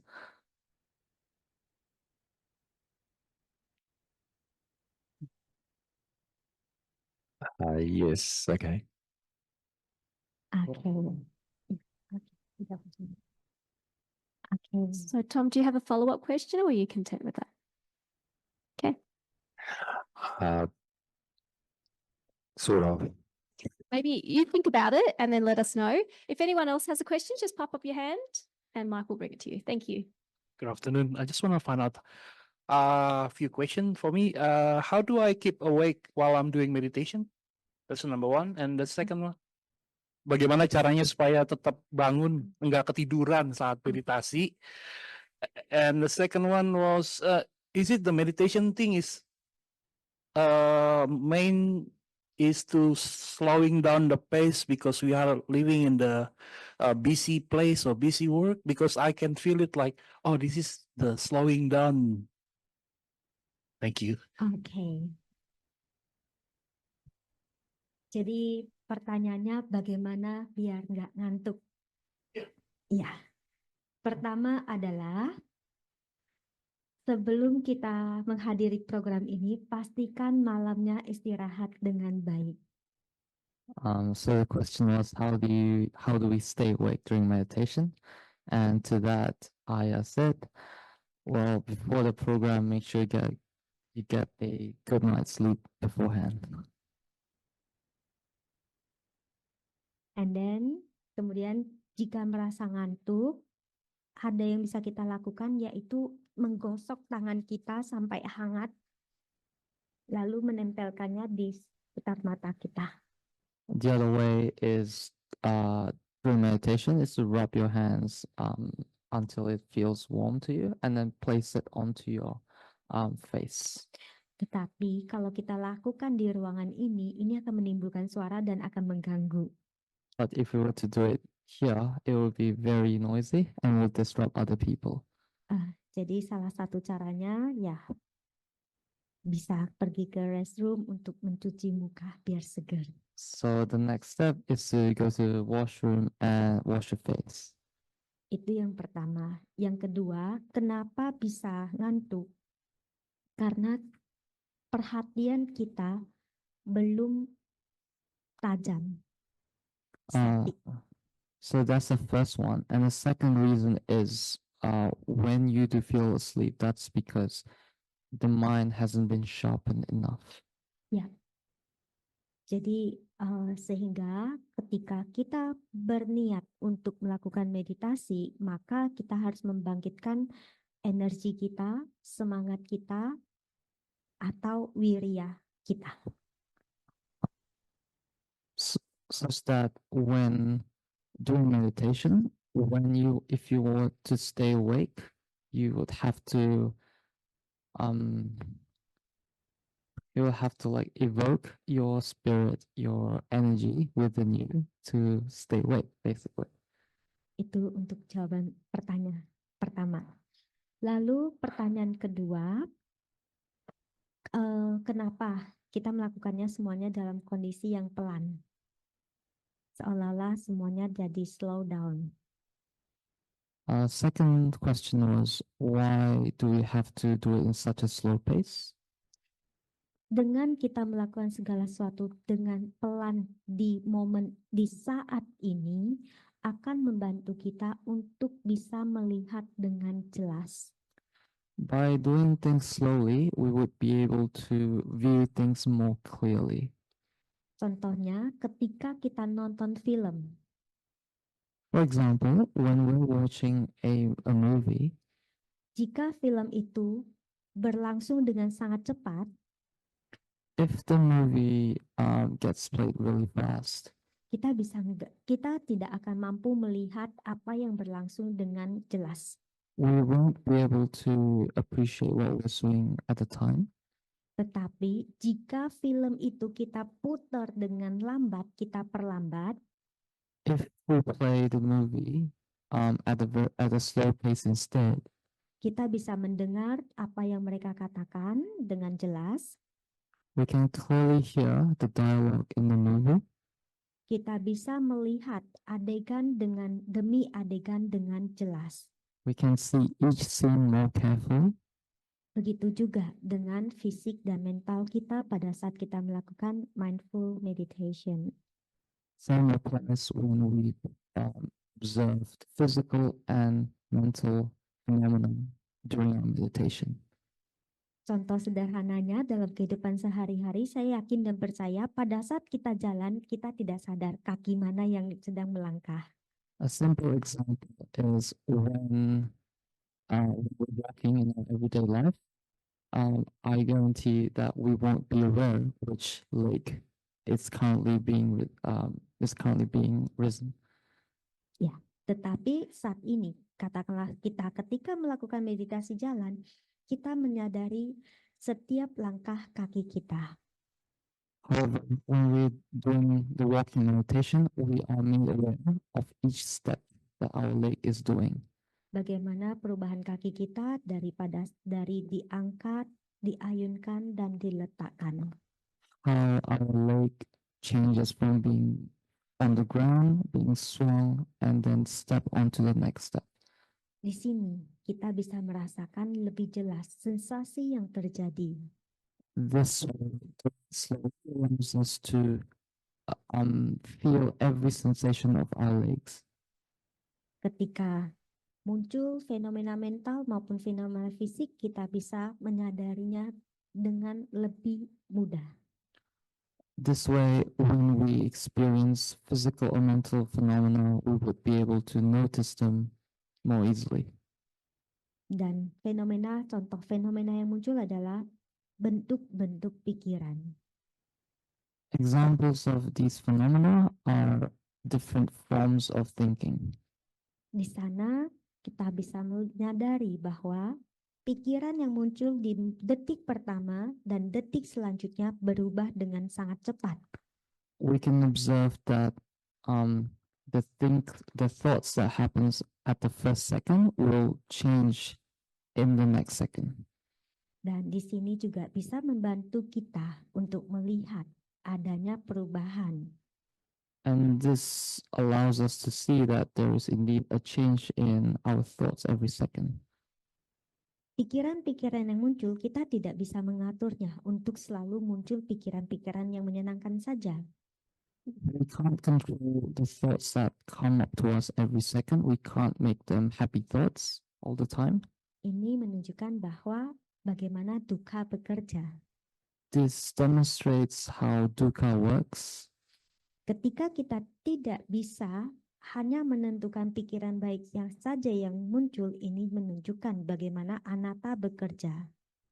If we can't control the thoughts that we think, this demonstrates how anatta works in practice.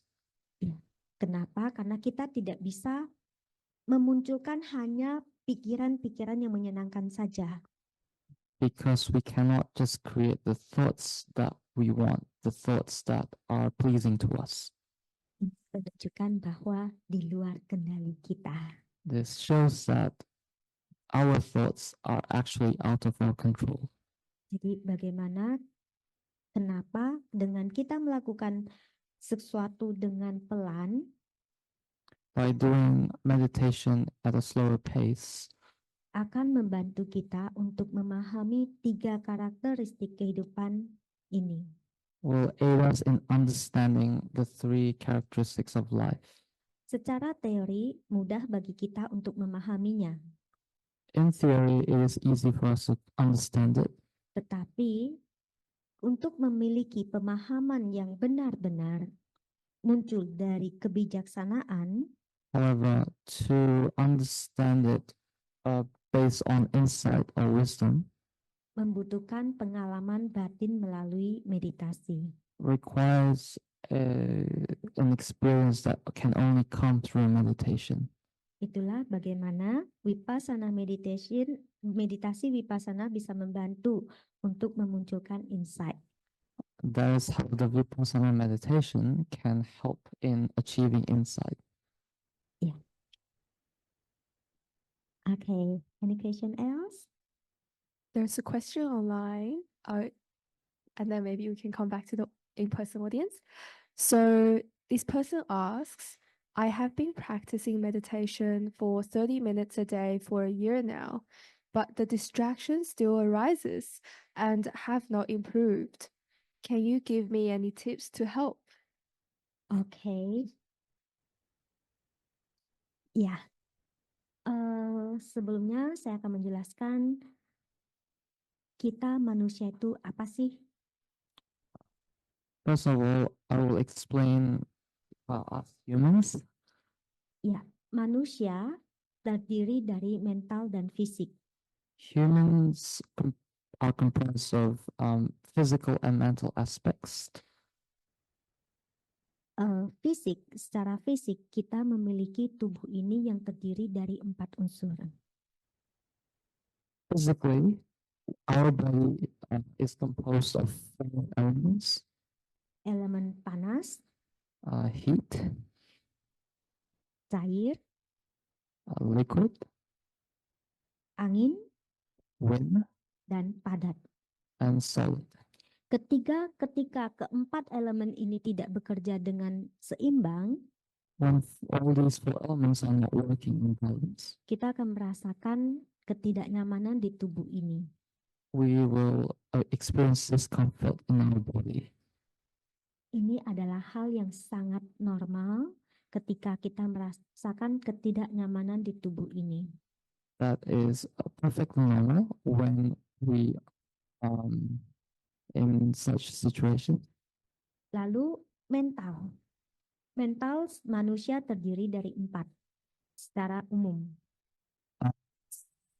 Aspect, we have 4 elements: Kesadaran, consciousness, perasaan, feelings, pencerapan, perception, perception, dan bentuk-bentuk pikiran.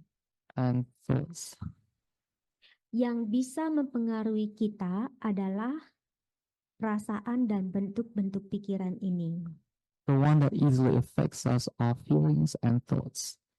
Sehingga pada saat bermeditasi muncul berbagai bentuk-bentuk pikiran dan juga perasaan itu adalah hal yang normal.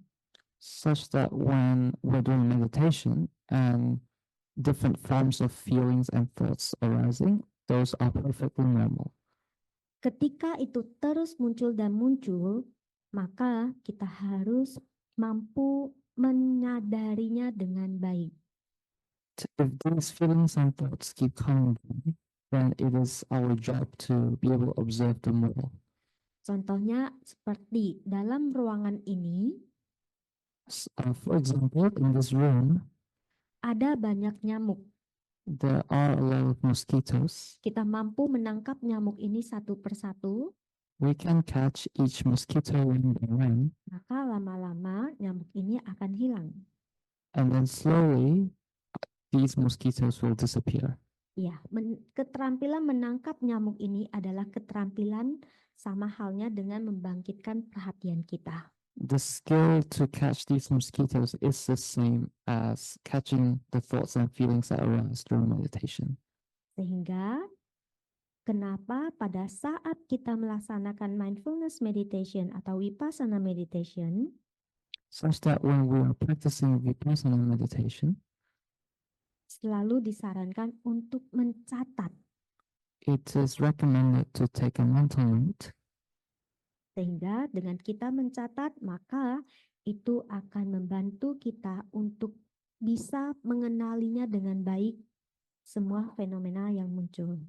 taking a mental note, training ourselves to be for our mind to be sharp enough to recognize these mental phenomena. Dan ketika kita berpraktek meditasi muncul berbagai bentuk pikiran, itu juga merupakan katarsis. Different forms of thoughts also arise during meditation. These are forms of catharsis. Jadi ketika semua itu yang muncul, baik itu yang positif maupun negatif muncul, Such that when positive and negative thoughts both manifest, dan kita mampu mengenalinya dengan baik, and we're able to recognize them well, maka kondisi batin kita akan stabil. then our mental condition will be stable. Itulah yang akan membantu kita untuk tetap baik-baik saja meskipun kita dalam kondisi yang tidak baik. That's how we remain stable, even though our condition is not too stable. Ya, itulah Kenapa sangat dibutuhkan untuk berpraktik meditasi.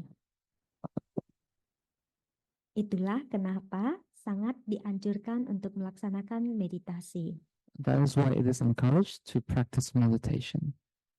Ya, jadi secara sederhana, Simply put, sebagai perumah tangga being in a household yang masih hidup dalam kehidupan sosial, as lay people yang berinteraksi dengan banyak orang, that are interacting with different people yang mengalami berbagai hal, and experiencing different things, baik yang menyenangkan maupun tidak menyenangkan, be it satisfactory or unsatisfactory, untuk mengecek keberhasilan meditasi kita, in order to verify that we are successful in meditation, adalah mengecek apakah kondisi batin kita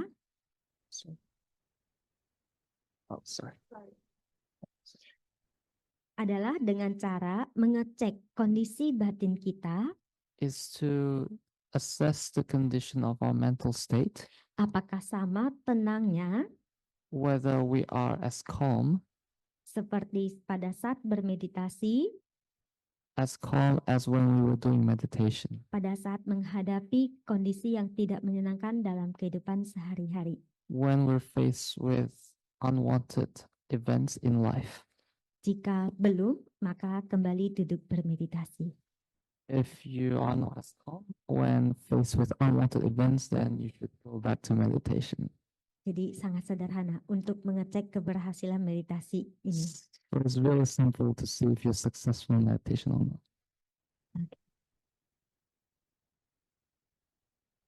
Great, thank you so much. Oh, we have a question person.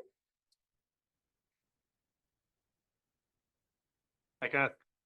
So it's in relation with previous answer about the elements. It's in relation with a previous question with the elements. Yeah. So there were 4 elements mentioned, let's say rupa elements, water, air, heat, and the other. And this is usually what's mentioning, the 4 elements.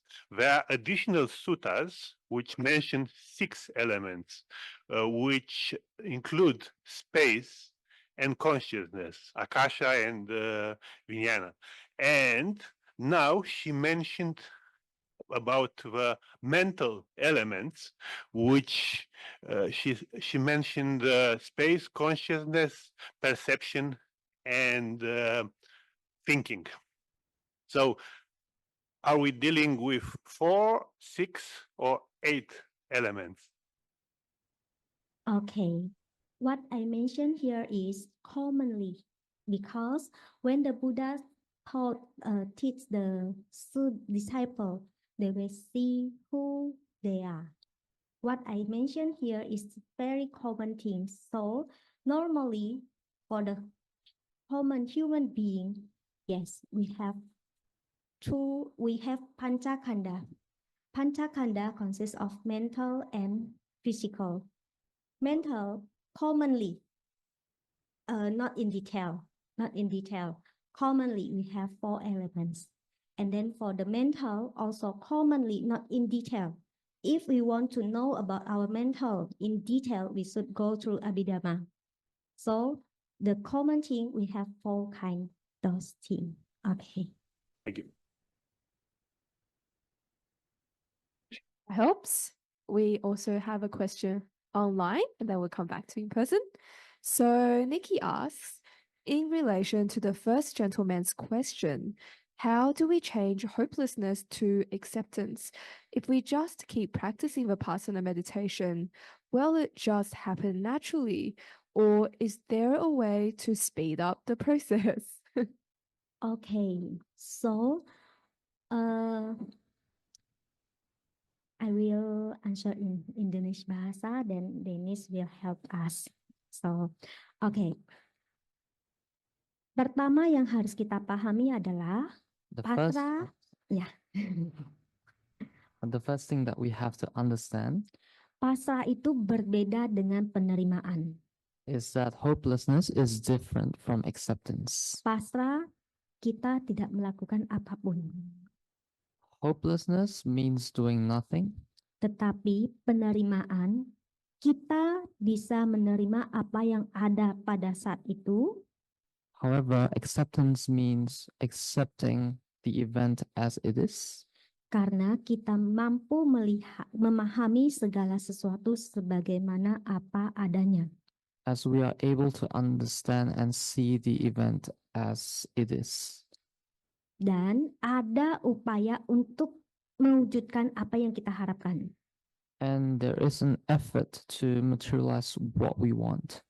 Contoh sederhananya adalah bagaimana kita melihat dia tadi, 3 keinginan ini dengan memahami 3 kondisi kehidupan. A simple example is Bagaimana kita memahami 3 keinginan dengan 3 karakteristik kehidupan. a simple example is to see the 3 cravings and the 3 characteristics of life.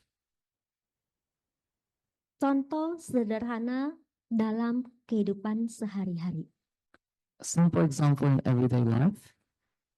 Contohnya, untuk memuaskan indera pengecap kita To satisfy our taste melalui makanan, through foods, kita ada keinginan untuk memakan ayam goreng. to satisfy our cravings, we want to eat fried chicken. Misalnya suatu hari ketika pulang kerja, And then one day, after you come back from work, kamu merasa lapar, you feel hungry. dalam perjalanan kamu sudah berpikir, saya ingin makan ayam goreng. On the way home, you would think that you get hungry and therefore you want a fried chicken. Tetapi pada kenyataannya begitu sampai di rumah adanya telur goreng. However, when you reach back home, you can only find fried egg. Ketika kamu pada kenyataan ayam goreng itu ada di pikiran kita. At the time, the fried chicken is in our mind. Tetapi yang ada di kenyataan adalah telur goreng. But what you see in front of you is fried egg. Jika kita masih hidup di pikiran kita, maka kita akan memaksakan harus ada ayam goreng. If we still live in our mind, we would want to force ourselves to have fried chicken Dan menolak telur goreng yang ada di kenyataan ini. and reject the fried egg that is in front of us. Keinginan untuk memakan ayam goreng ini adalah kama tanha. The desire to eat the fried chicken is called kama tanha. Keinginan untuk memuaskan nafsu indera melalui pengecap. The desire to satisfy our taste buds. Keinginan ketika ingin memuaskan indera pengecap melalui makanan, ingin mewujudkan ayam goreng. So Keinginan untuk memuaskan indera pengecap, the craving to satisfy the taste buds, ingin mengadakan ayam goreng. to want to have fried chicken in front of us, Itu adalah bawa tanha, that's called bhava tanha. craving of existence. Craving for something to exist. Tetapi apa yang kita harapkan itu tidak ada, adanya hal lain yaitu telur goreng.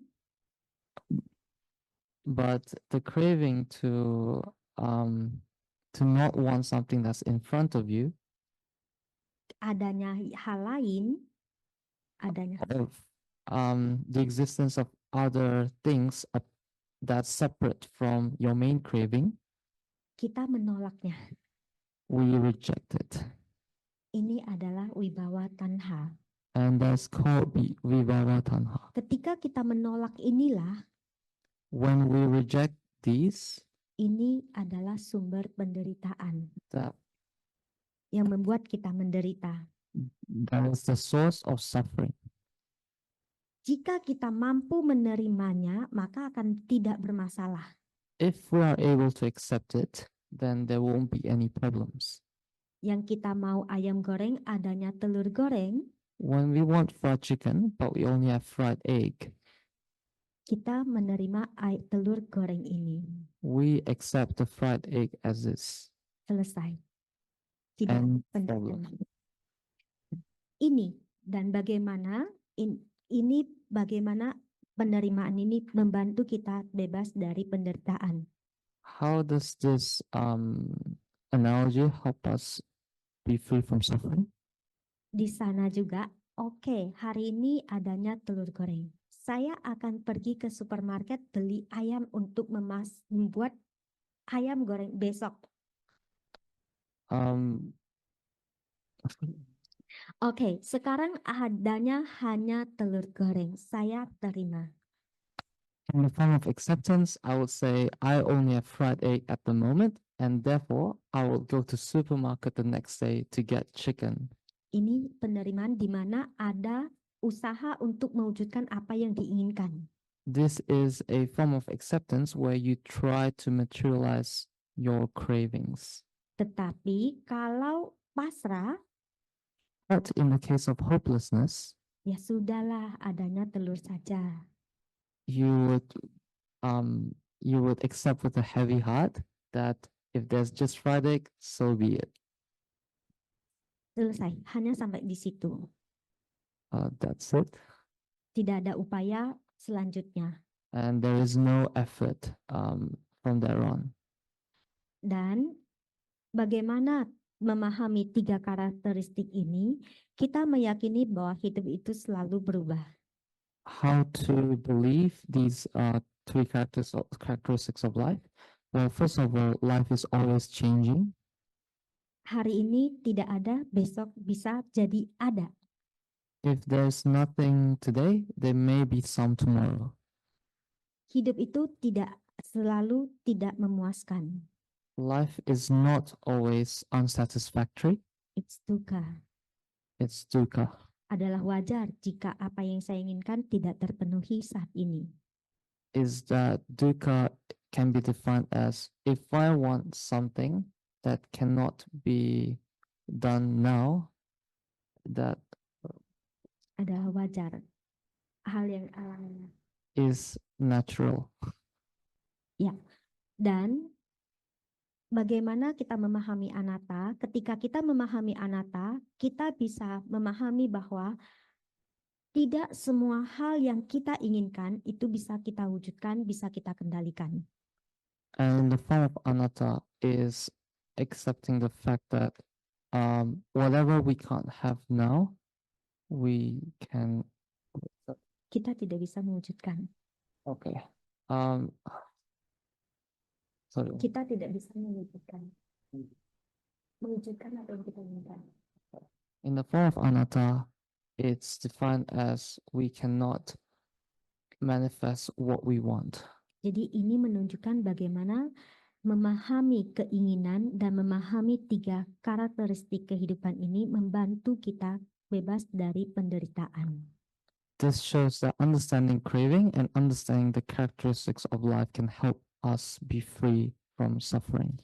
Dan berkaitan dengan praktek mindfulness meditation, And related to the practice of mindful meditation, pada saat kita melaksanakan meditasi mindfulness, when we practice mindful meditation, ada banyak fenomena mental dan fisik yang muncul. there are countless mental and physical phenomena that come to us.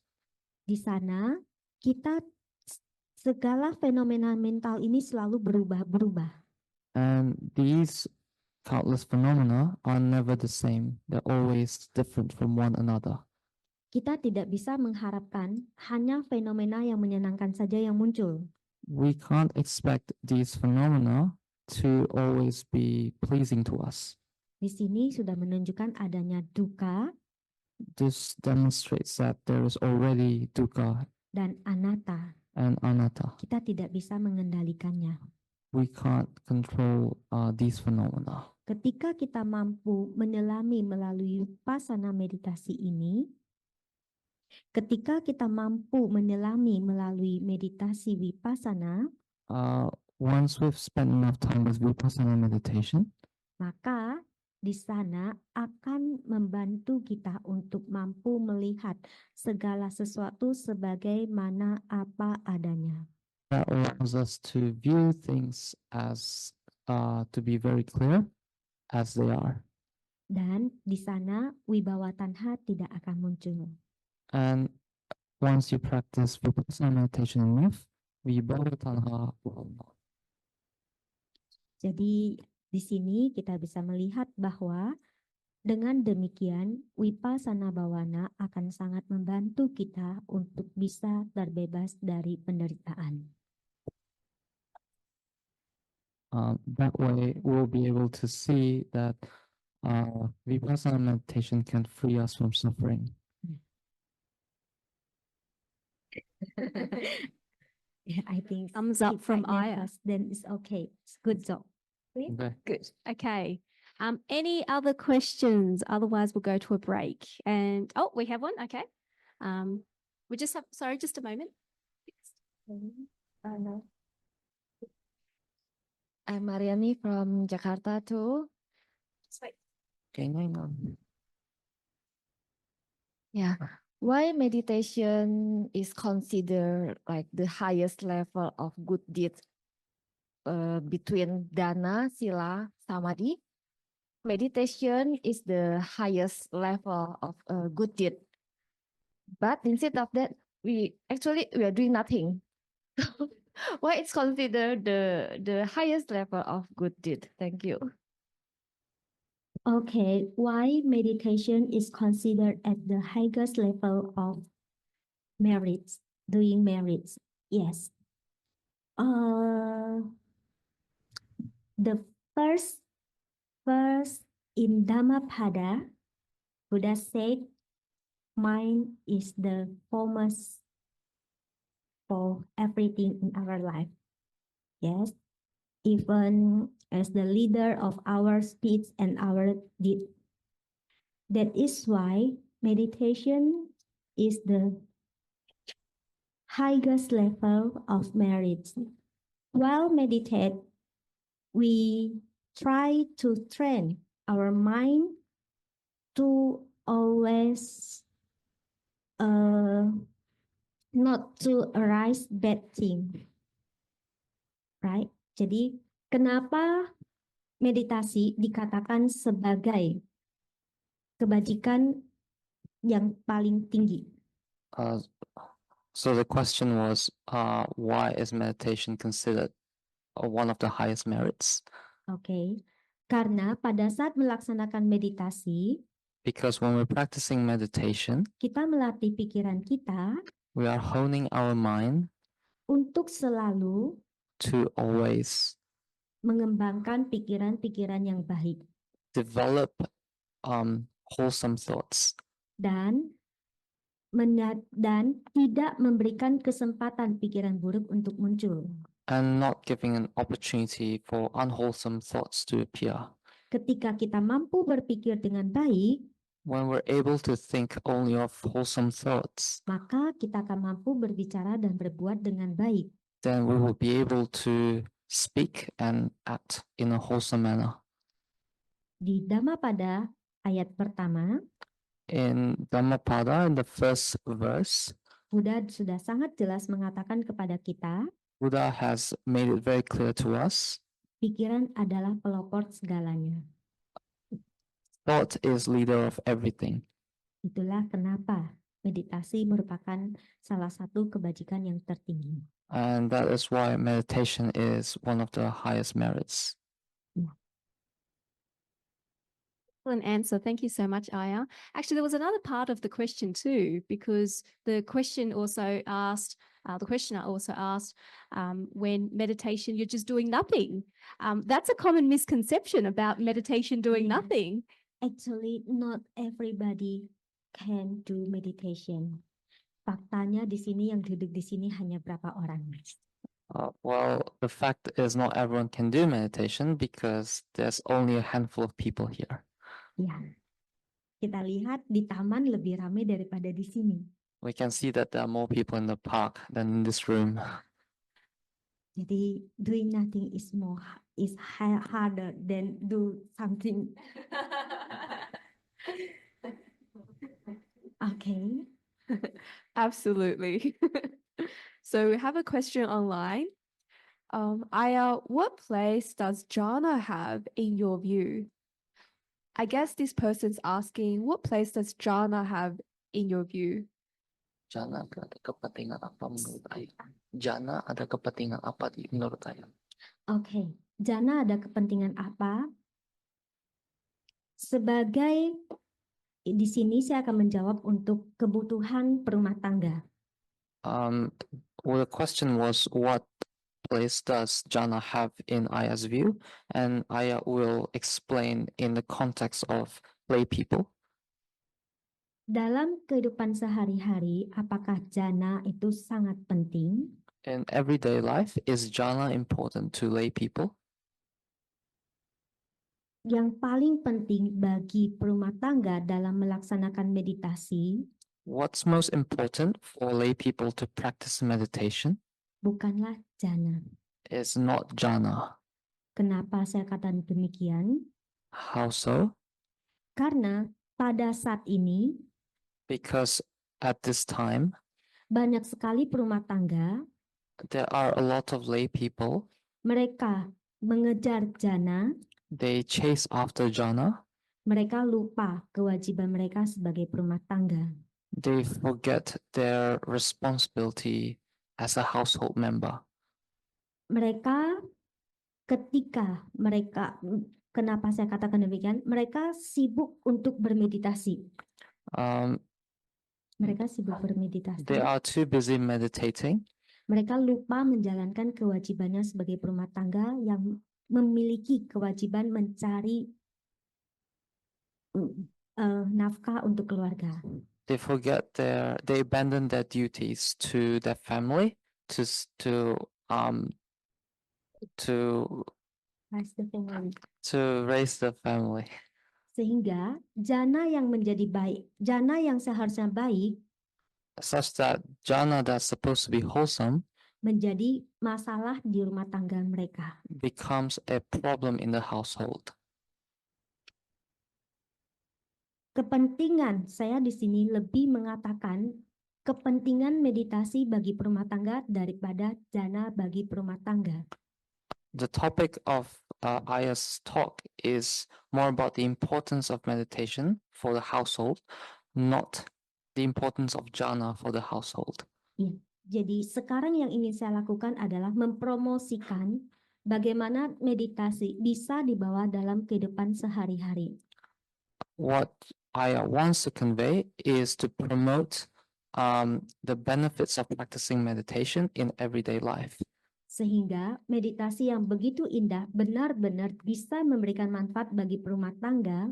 Such that healthy dose of meditation can actually bring benefits to the household. Sehingga perumah tangga dengan sering melakukan meditasi mampu membantu mewujudkan kehidupan yang bahagia di rumah. Such that when the whole household practices meditation together, it can bring benefits to everyone in the household. Kenapa demikian? How so? Karena perumah tangga ada banyak hal yang mereka hadapi dalam kehidupan sehari-hari. Because there are lots of events that each member of the household faces every day. Mereka banyak menghadapi berbagai tekanan-tekanan hidup. They face many pressures of life. Mereka membutuhkan bagaimana untuk bisa senantiasa baik-baik saja.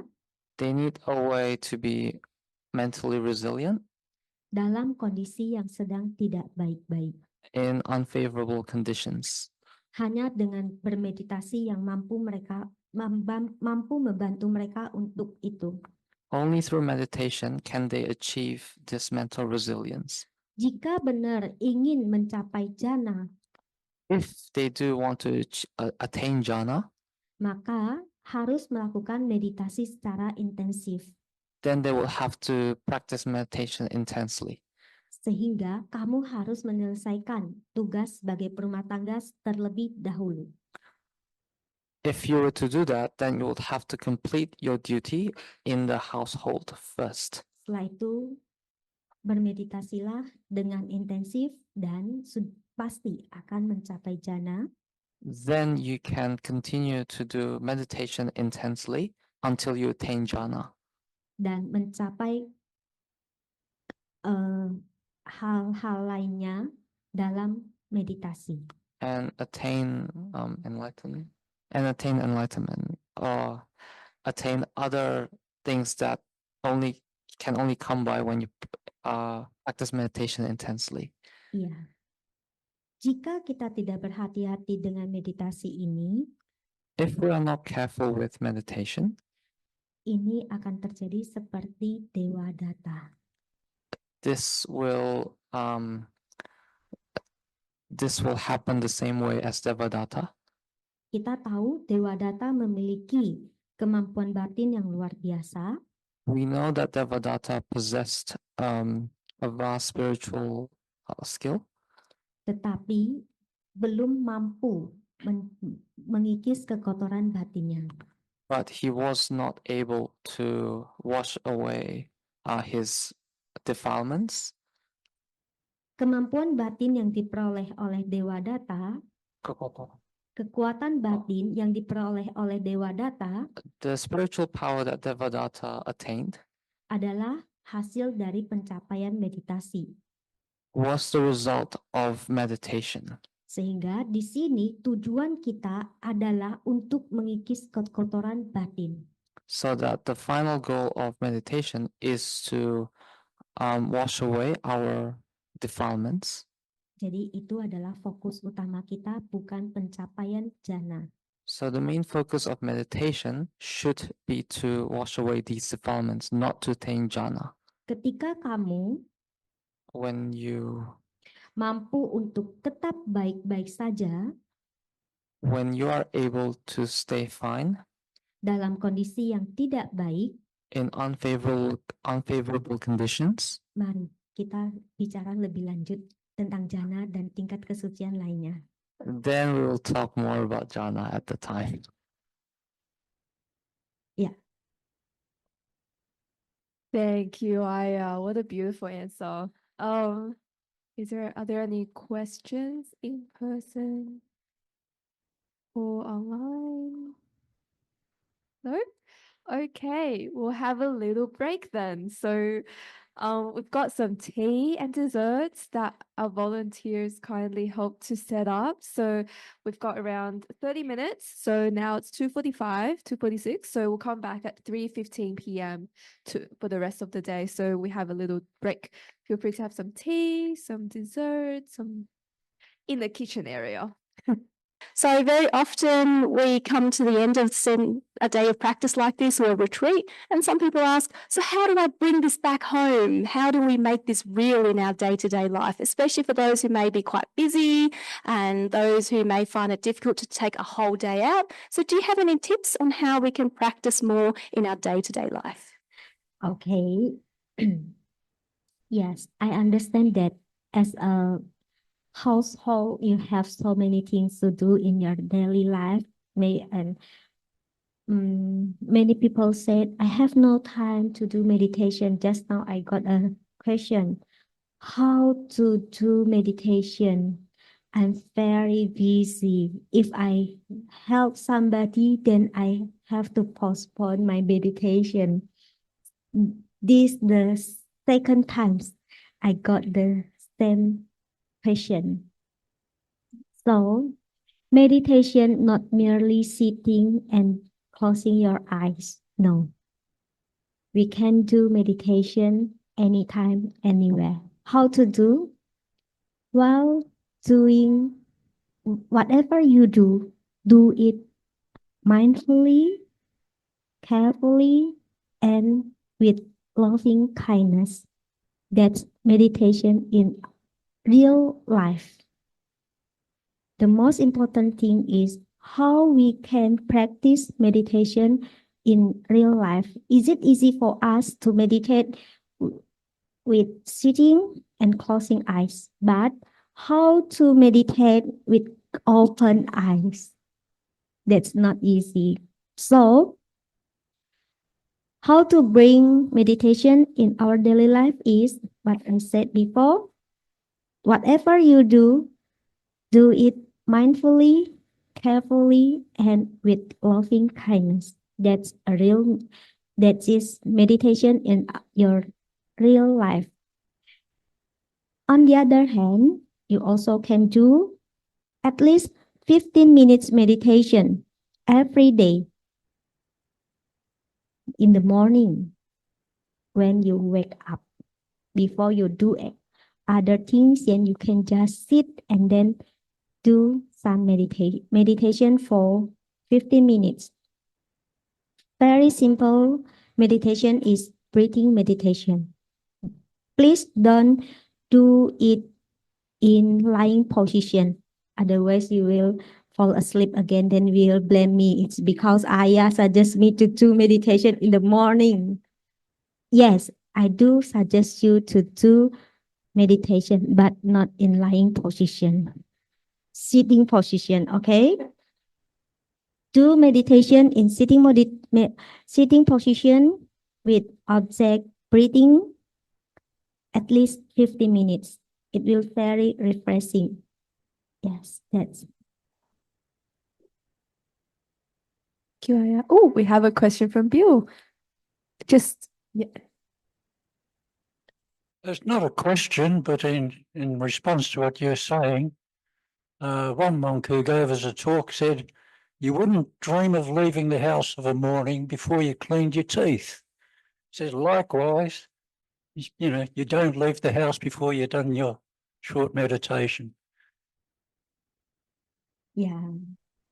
I think if you already clean your mouth in the day, in the evening, then it should be okay. But it's okay.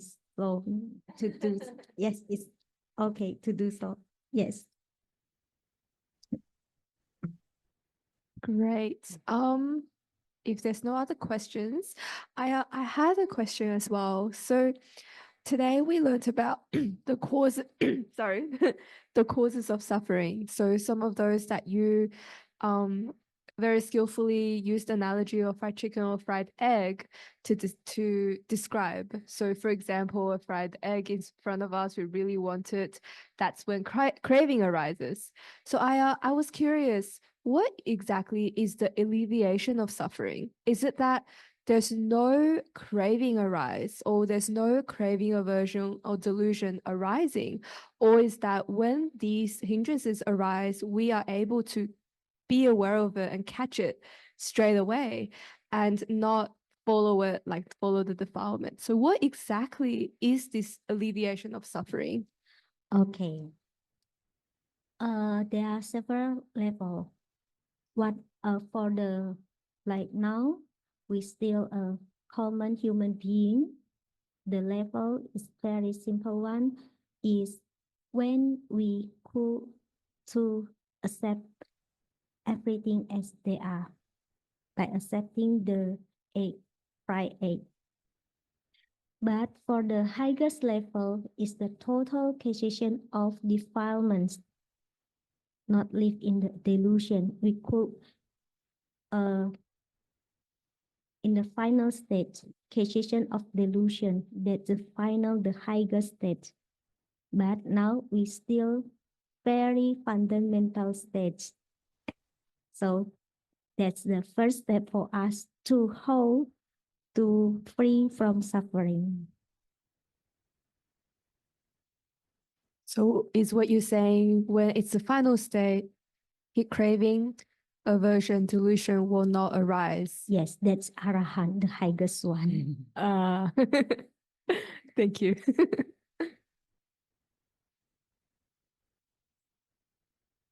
Of course.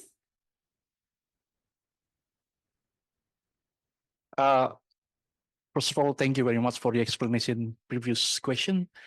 And the second one now is I would like to asking about, I'm interested with the story about the fried egg and the fried chicken. And what's wrong if we couldn't get the fried chicken? Is it we have a what do you call, like suffering, like not happy dukkha? And then what's wrong with dukkha? Isn't it that with the dukkha we can find a solution like, the other Buddhist group, they make fried chicken from mushroom and egg? Is it like you guys try to train us in life? Like with the Buddhist teaching, is it how to handle this crazy word, crazy life? Or is it try to invent it something? Because I'm myself is not Buddhist, but I do interested with the Buddhism, so that's why I'm here. So would you please give some explanation? Thank you. Okay. Okay, I will try to answer in Indonesia. Okay, Dennis, please. Yes.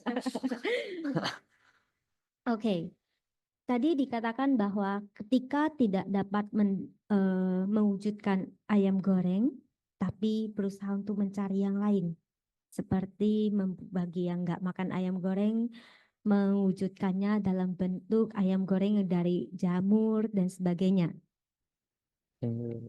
Oke, I will repeat again. Bagaimana bagi mereka yang tidak bisa mewujudkan ayam goreng? What about for those people who can't have fried chicken? Tetapi mereka berusaha untuk mencari hal yang lain untuk menyamai ayam goreng itu. But they seek other foods that can satisfy the same craving as fried chicken will. Masalahnya bukanlah jika misalnya kita ingin ayam goreng tapi kita nggak mau makan ayam goreng itu. Misalnya orang vegetarian ya. Ya, contohnya orang vegetarian. Sorry? Ya. Contohnya orang vegetarian. For example, a vegetarian tidak makan daging ayam. Do not consume chicken. Yang asli. Real chicken. Tapi mereka makan ayam goreng dari jamur. But they eat mushroom-based fried chicken. Sekarang jika itu terjadi, masalahnya bukan di ayam goreng itu. Masalahnya adalah di sini. Now, if that were to occur, the problem is not with the fried chicken, but it's with the mind. Karena keinginannya adalah ayam goreng. Because the actual craving is fried chicken. Tapi berusaha mewujudkannya dalam hal lain. But tries to materialize it in an alternative form. Yang dimakan adalah jamur, tapi di pikirannya adalah ayam goreng. What they're eating is mushroom, but what they have in mind is actually chicken. Jadi yang sebenarnya yang mereka makan apa? Jamur apa ayam goreng? So what do they actually eat? Mushroom or chicken? Chicken. Jadi itu apakah menimbulkan penderitaan baru? Itu menimbulkan keinginan baru. Does that lead to new suffering? It would most likely lead to new cravings. Ya, jadi yang kita jaga bukanlah fisiknya, yang kita jaga adalah pikiran kita. What we want to guard is not the food, the physical form, but rather our mind. Ya, jadi ini juga sedikit sharing mengenai vegetarian. This is a little bit of sharing about vegetarianism. Yang kita jaga bukanlah sekedar kebersihan makanan itu. What we guard against is not merely the cleanliness of the food, tapi adalah menjaga kebersihan pikiran kita yang paling penting. But also to guard the cleanliness of mind that's also equally important. Misalnya, sebagai seorang vegetarian, kita marah pada saat makanan kita ada daging. For example, we get angry, vegetarians get angry when there's chicken in their food. Nanti yang bersih adalah makanannya, bukan pikirannya. But what's clean is the mind, but not the food. The food, not the mind. The food, not the mind, sorry. Jadi, so, yang kita jaga adalah pikiran kita, bukan bentuk fisiknya. What we want to guard against is our mind, not the food. Ya, oke. Ya, because karena saya juga seorang vegetarian, orang selalu tanya, ayah vegetarian? I'm also vegetarian. I mean, like, Aya is a vegetarian. Ya, And people have been asking me, ya. Selalu tanya, ayah gimana kalau ketemu ada daging di makanannya? what happens when you find meat in your food? Saya akan mengambil dagingnya keluar. I will take the piece of meat and put it aside, Saya akan lanjut makan. and I will continue eating the food. Saya nggak akan marahin orang itu. Kenapa kamu taruh daging di sini? I will not scold the person for accidentally putting the meat, Karena yang sebenarnya yang ingin saya jaga bukan makanan saya. because what I'm guarding against is not the food, but rather my mind. Ya, jadi lebih baik menjaga pikiran kita bersih daripada memaksakan makanan bersih. It's best to keeping your mind clean rather than forcing your will of the food onto someone else. Makanan bersih, saya muncul kemarahan, percuma. If it's a clean food, but it arouses anger, that's useless. Terima kasih. Yeah, Aya. As a fellow vegetarian, I understand that as well, because sometimes the reason why we're vegetarian is because of non-harm. And so we don't also want to harm the person who's offered us the food and accidentally put some meat in there as well. So I love that answer. Thank you so much for sharing, Aya. Okay, are there any other questions in person or online? No? Okay, all right. So maybe then we can move to the sharing session. Yes, so I would love to hear from all of you and hear about your experience from today, any reflections, any sharing, and maybe throughout, if there is a question that pops up, you can ask that as well. If you don't want to participate, it's okay, we won't force you. But if you would like to, we would love to hear from you. So we're going to pass the mic around to each of you. And if you want to say something, you can say a few words. If not, just pass it to the next person. Okay, are we ready? Okay. Maybe we'll start with Soap. All right, I'll kick us off.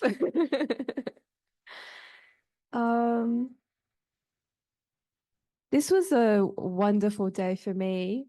I feel like I was able to be of service by helping to MC, and my practice was try to be aware as I'm MCing and also practice Metta as I'm MCing, just being here with everyone. And I feel like I was able to do that as frequently as possible as I remember.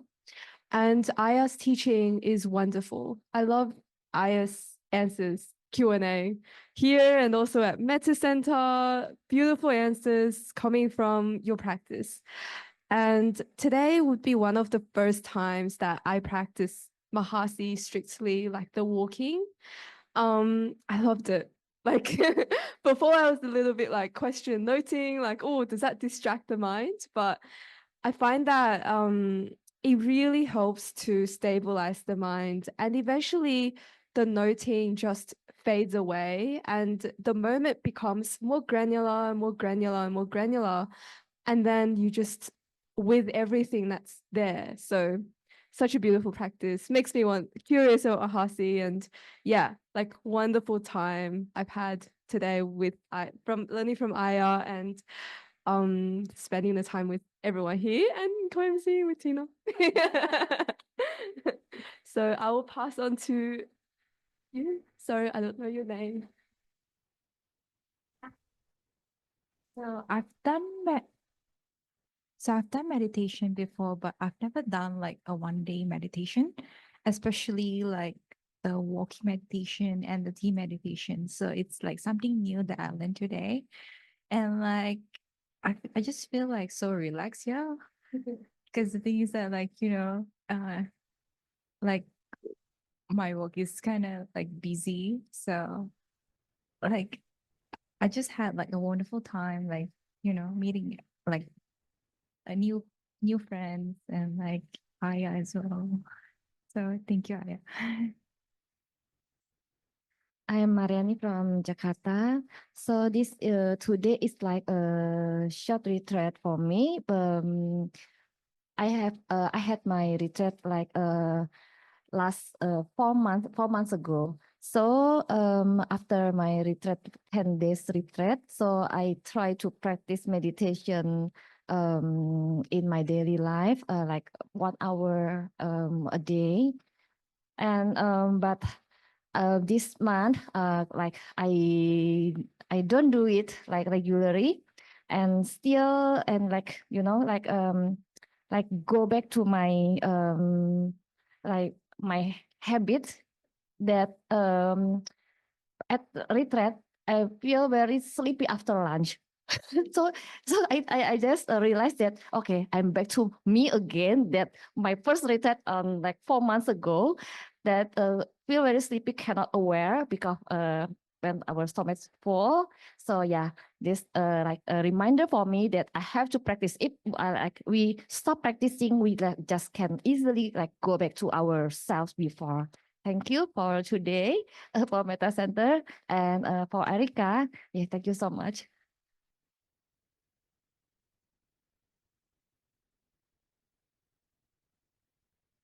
I just want to say thank you, Ayah, for this beautiful experience. This is the first time I experienced the tea meditation, and it's really powerful. It raised a gratitude feeling to me. Like normally, I just drink the tea like really quickly, and then but today you teach me like you can smell the tea and then taste the flavor of the tea. And also what resonate me from your question and answer session is the meditation can be a little bit like harmful if you don't use it with wisdom.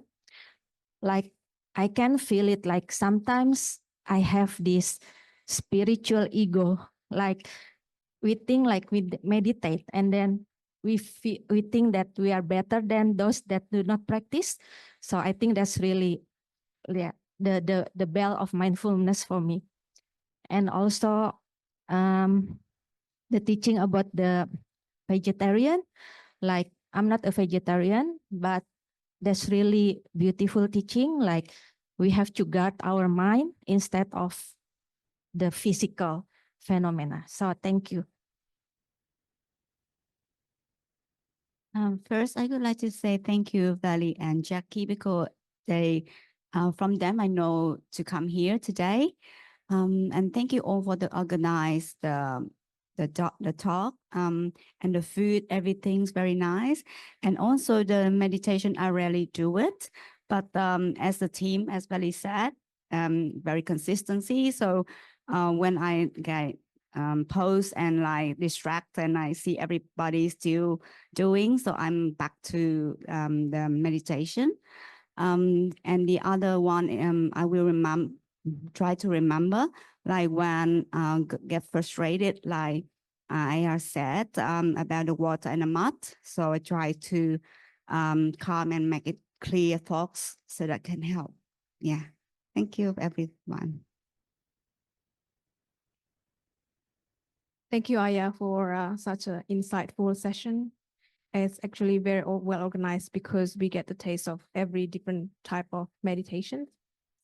From the question and answer and from your presentation, the one that really stick to me is the difference between hopelessness and acceptance, as well as the craving of non-existence, because in my mind, craving is always something that I want, but then now I realize that there is a craving for non-existence as well.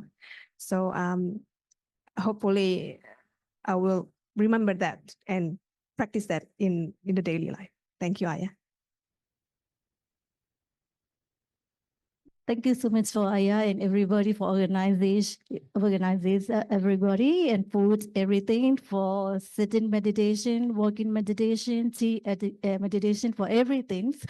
And I just realized for lay down meditation, and you just said before, it's only the sitting meditation only, not for lay down meditation, because I was doing lay down meditation for every day and before I go to bed, and it's very good for me for sleeping and everything. So before 5 to 10 minutes, I usually lay down meditation first before I go to sleep and praying. So you just say before meditation is not included in the lay down position, or is any position we can do in any time? Thank you.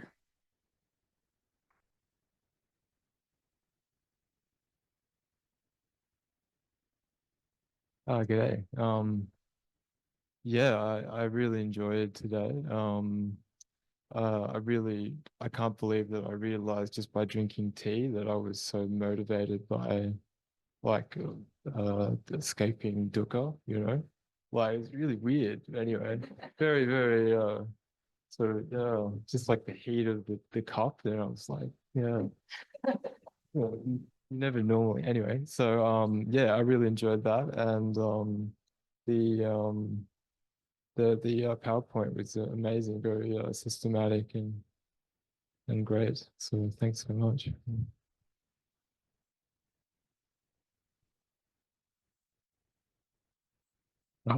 Thank you very much. It was just a beautiful day. Really appreciate it. Like everyone involved with it. Such a beautiful lunch and just tea and everything. I really like the analogies that you had. Some really beautiful analogies, and the one with the mosquitoes really stuck with me. Like noting down thoughts, and when you've noted down them all, then there's all the buzzing will stop, and yeah, that just really helped me because I've heard about noting before when meditating, and I've done it a little bit, but I think I'll try and incorporate that a lot more. And yeah, thank you very much. Thank you, everyone. Thank you so much, Aya, and Metta Center and Buddhist Council and Buddhist Library. What a wonderful day. The thing that many things really stuck with me today, but you had a slide at the beginning that said the difference between state mindfulness and trait mindfulness. I'm quite new to Buddhism. I've only been practicing about 2 years, and I'm starting to feel that doing meditation twice a day, in the morning to set intention for the day, and then in the evening to try and process what's happened. I'm starting to be less reactive during the day. So I'm starting to respond more calmly and more mindfully to things that would have disturbed me before. So I can really see that transition from just being able to meditate and then it's suddenly becoming part of your personality over time. And that's very motivating to me. So thank you for describing it in that way.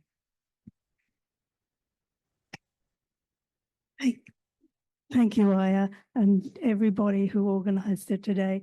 It's been fantastic. I haven't been a big meditator, but it's really inspired me to get back into it. Our life at the moment is full of changes, and I think it'll really help. So I've appreciated all your educating about it today. Thank you. Thank you.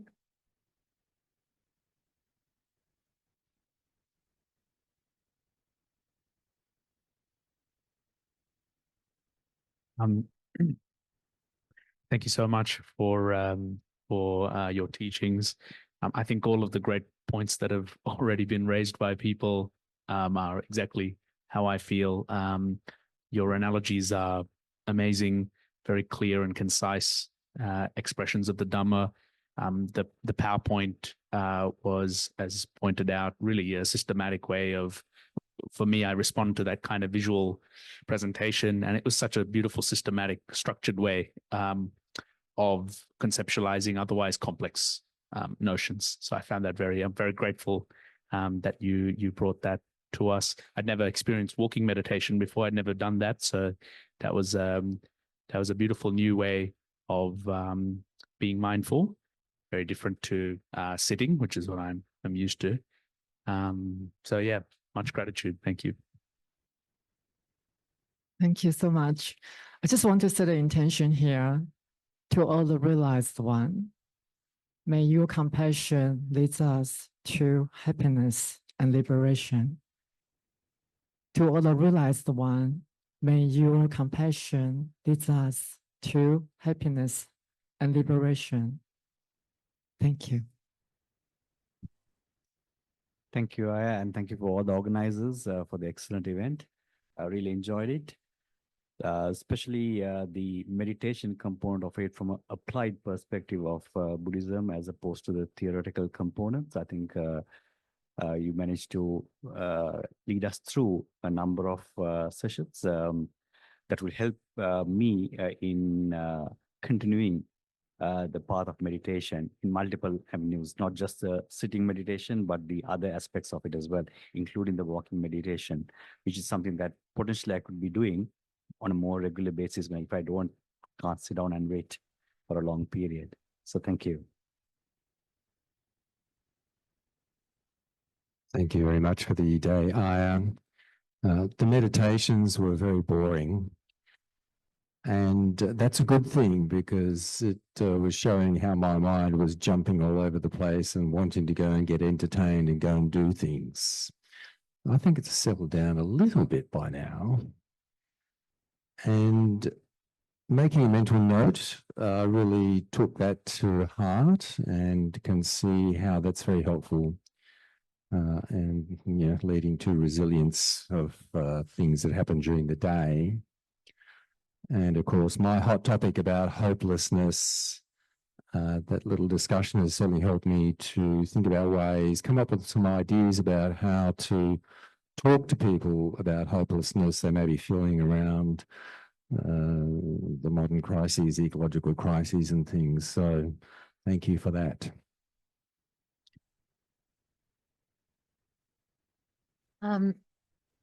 Thank you very much, Aya, and everybody that organised today.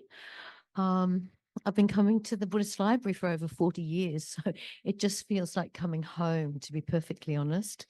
And the experience of the walking meditation, while it wasn't new to me, so this is personal, I was in the room with 3 other women there, and I realized that I felt more connected and grounded in my walking meditation than I ever have. And I think it was because it was less of a distraction. I'm used to being in here in a big circle and kind of wandering around. And so I noticed myself getting really quite slow. There was nothing to do with competition or keeping up. It was just, just very gentle. I absolutely adored, and once again, I've done it before, but anything done before doesn't mean it's going to be the same this time. And it was the tea ceremony, because in the little group that I was in, initially I poured the teas, and when I was a little girl, I wasn't a tea maker. I was a girl on a scooter and swam in the lake summer and winter. I had a lot of energy and I couldn't have been still for it. So what I mean today in that circle, I felt an incredible touch of innocence and being childlike. I giggled a little bit, and I just felt so present to it. And the group that I was with were just lovely. I will keep that with me. I mean, the whole day, but the tea ceremony was very sweet. I had a delightful time and a gorgeous day, and it wouldn't happen if it weren't for everybody coming here today. So it's just been so beautiful. Thank you very much.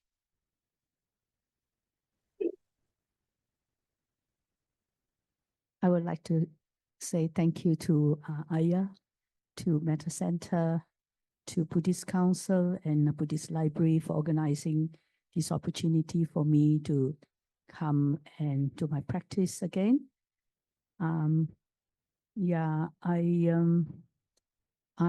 Today's practice is like what Tina was saying, putting your kettle on for the boiling water. So I'm back again with the kettle and the boiling water today, Tina.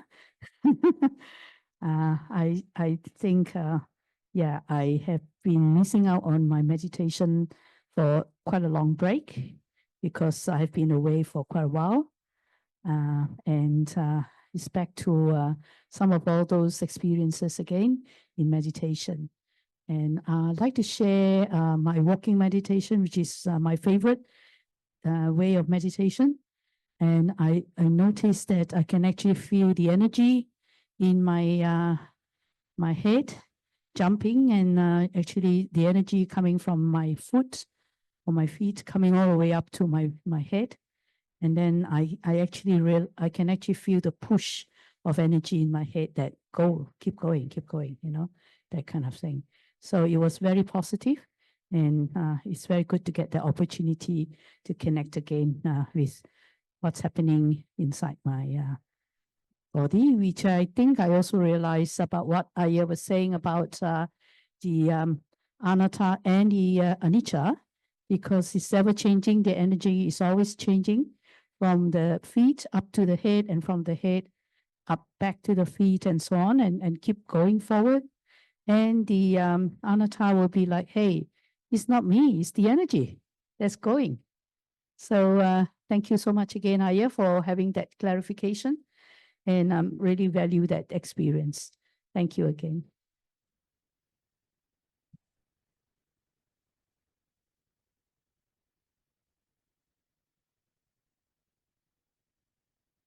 Yeah, when you watch a game of football on the TV, it's not the same as being at the match. 90% of my Buddhism is on Zoom or watching YouTube.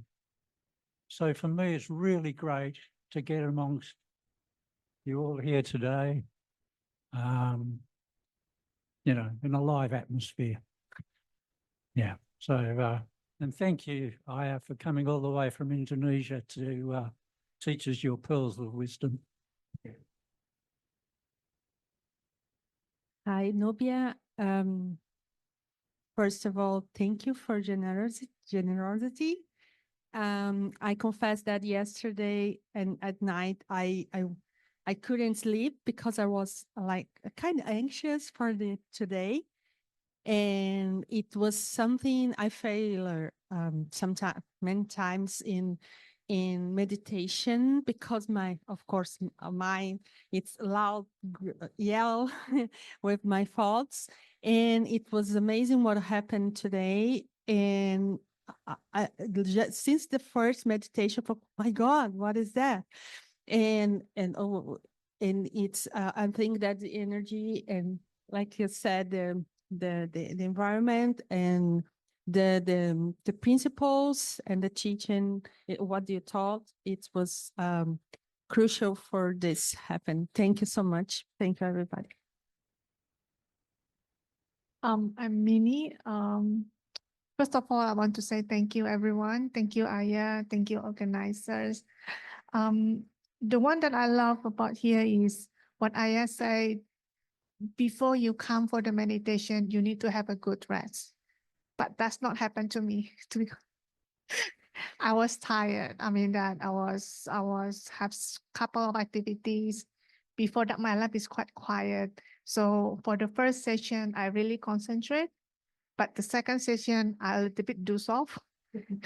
Then I just told myself, wake up, wake up, wake up. But it's really a good lesson. I did that before walking, sitting meditation, and someone says that it's a reminder, and that's really true. Thank you. Thank you, Aya. And my name is Annie. I'm very enjoyed today because every session is very short. So everything short, you're going very quick.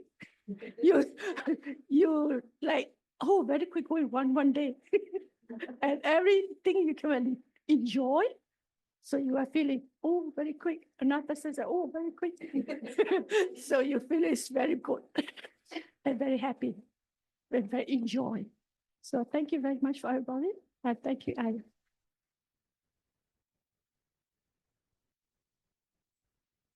Hi, Aya. My name is Rosie. Thank you for coming to Sydney to give us your beautiful teachings. And also thank you for the organizers. And Dennis, you've done a good job for translation. Thank you so much. I'm really glad that I came today because, yeah, it's a Sunday and yeah, I've got a busy week. So it's a wonderful time to be here to meditate together. And I think everyone also shared this, what I had. I really enjoyed sitting together with everyone. I felt the energy and it was really calming and peaceful. So thank you everyone for practicing together. And thank you, Aya, for giving us the beautiful teachings. Okay. Hello, my name is Natika. And actually, I was watching your Zoom like few years ago in Indonesia, and I want to connect with you, but never happened in Indonesia. And now, after a few years later, I met you here in Sydney as a nun. So karma works in a weird way, yeah. But I really, truly appreciate our encounter. Hello, I also wanted to thank Aya so much for all her wisdom and her teachings, and also thank you for the organizers to give us this opportunity, because as other people said, is to meditate, to have a day like this together is very, very different from meditating by yourself at home.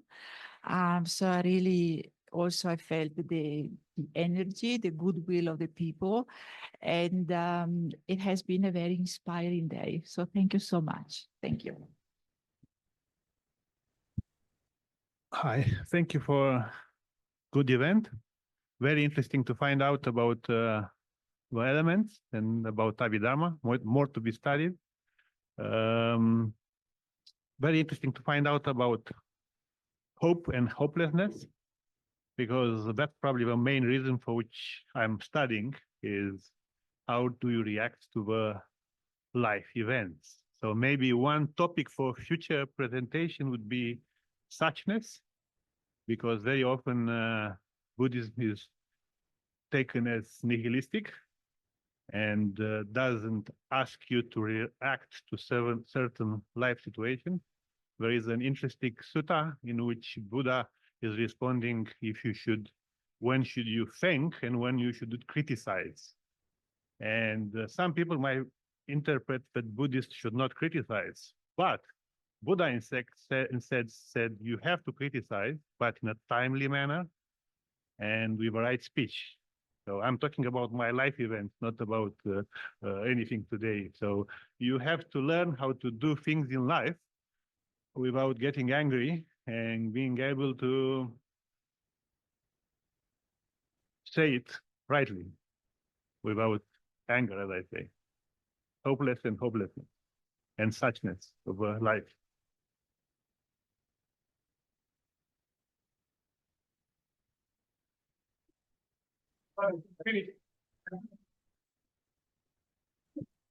Thank you so much. I really feel blessed to have been here today to hear this talk, and I think the thing that resonated with me in your Dharma talk was one of the slides, which had, I think it was the way to look at Vipassana meditation as split into three: attitude, intention, and attention. And yeah, I think, even though I couldn't see the rest of the slides because I'm sitting up the back here and the print was a little small on the screen, maybe it'd be great if we could get access to those slides. There were many other things, and I think maybe the most interesting part is the sharing at the end, because everyone brings out a little bit of things that even at the end of the day I'd forgotten, but they've reminded me about that I really enjoyed. Yeah, just had a wonderful day, and I think this is a great example of what can happen when the Metta Center, the Buddhist Council, and the Buddhist Library come together to do something, and how it brings, I'm sure there's many of us here from all different traditions of Buddhism, but I haven't heard anyone saying, hey, mine's better than yours. Yeah, I think we all have an open mind. It's great. And we've learnt, I've learnt a lot today. Thank you so much.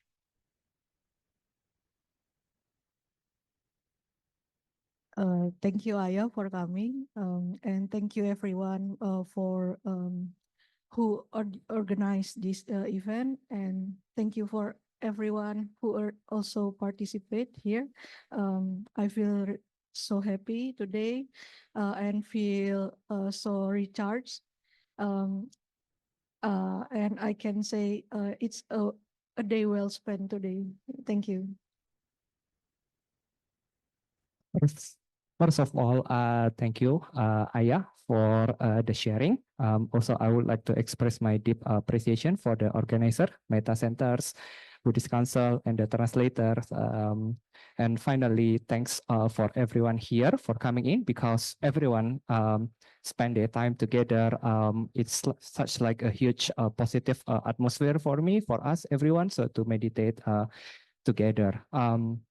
One of the most interesting part that's come in my mind on top of the others, sitting meditation, tea meditation, is that how Aya remind us the purpose of meditation as a layman people, is that the purpose is how this meditation can help us survive in the most unfavorable conditions, which is the one that I faced recently as well. So yeah, thank you for that.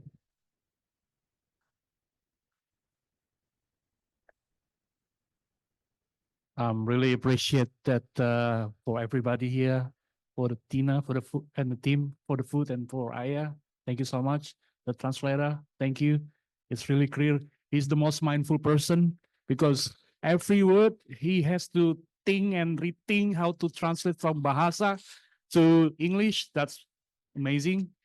And the reason I came here today is I want to learn how to survive, because survive in real life, survive in the married life.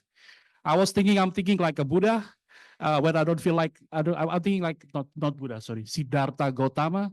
When you're not feeling anything, you just run, like leave the castle and walk away. That's what I'm thinking. So I thought I came here, I'm coming to the right place, but you didn't say anything about that kind of thing. But never mind. But I learned something that you still have to have positive thinking.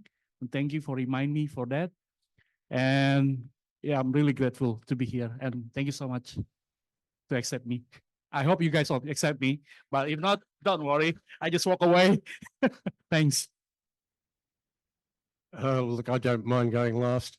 Everyone's answers are very eloquent, and I just want to say something very simple. And I'd like to thank everyone to begin with. That's everyone here and all the organisers, and particularly Aya. I think I learned a lot. And as I think my wife said before, we're about to face a difficult period. And the theme of today was about resetting. And I think that's what it's done for me, is to look forward now, but resetting the way you approach the path ahead in a clearer, better way than if I hadn't heard you today. So thank you very much.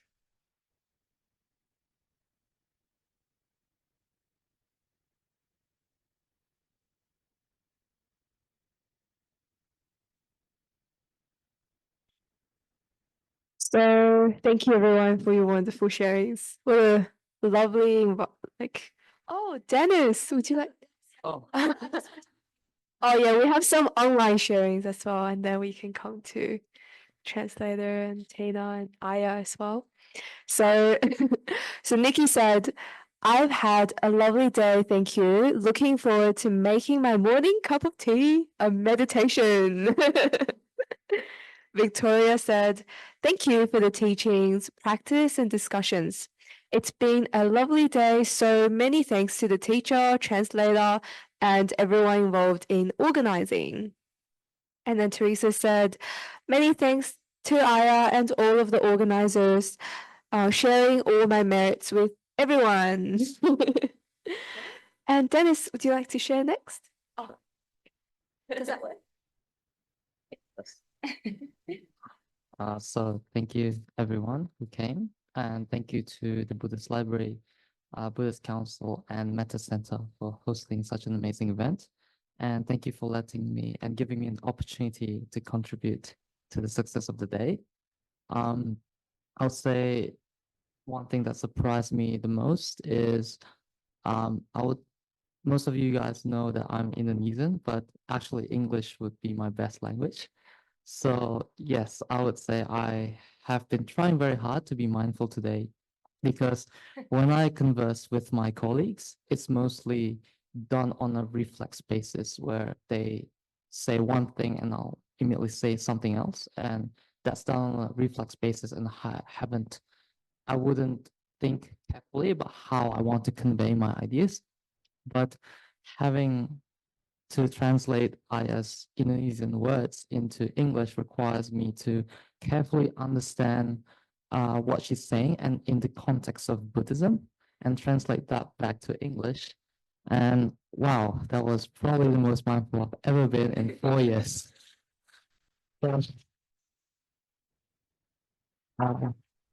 If I made any mistakes in a translation, I sincerely apologize.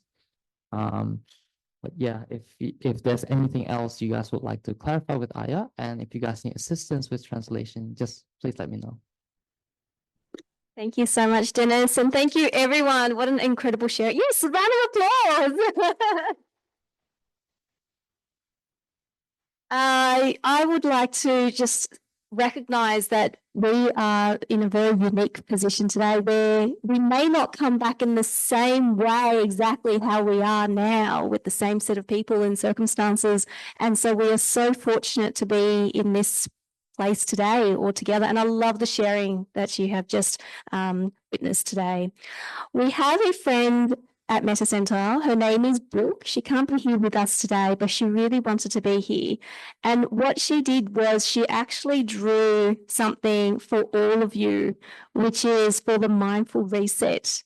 And not only did she draw this and print this out, every single one has a different message for all of you and a different picture as well. And I love this one, which is about enjoy tea. And everyone today gets one of these as a thank you for being here, participating, and a little souvenir for today. So you can always remember mindful reset no matter where you are, and you can always practice your mindfulness practice. And also for Aya, we are so thankful for you to come all the way to Sydney and share with us, not just today, but all the other events such as at the Metta Center and other places. And we just have a little thank you, and it's actually white tea. Speaking of tea and keeping with that theme. So I'm going to give this to Aya and then also hand out one of these to each of you as well. There's a different message too for you, and I really hope that this is something that inspires you for many days to come.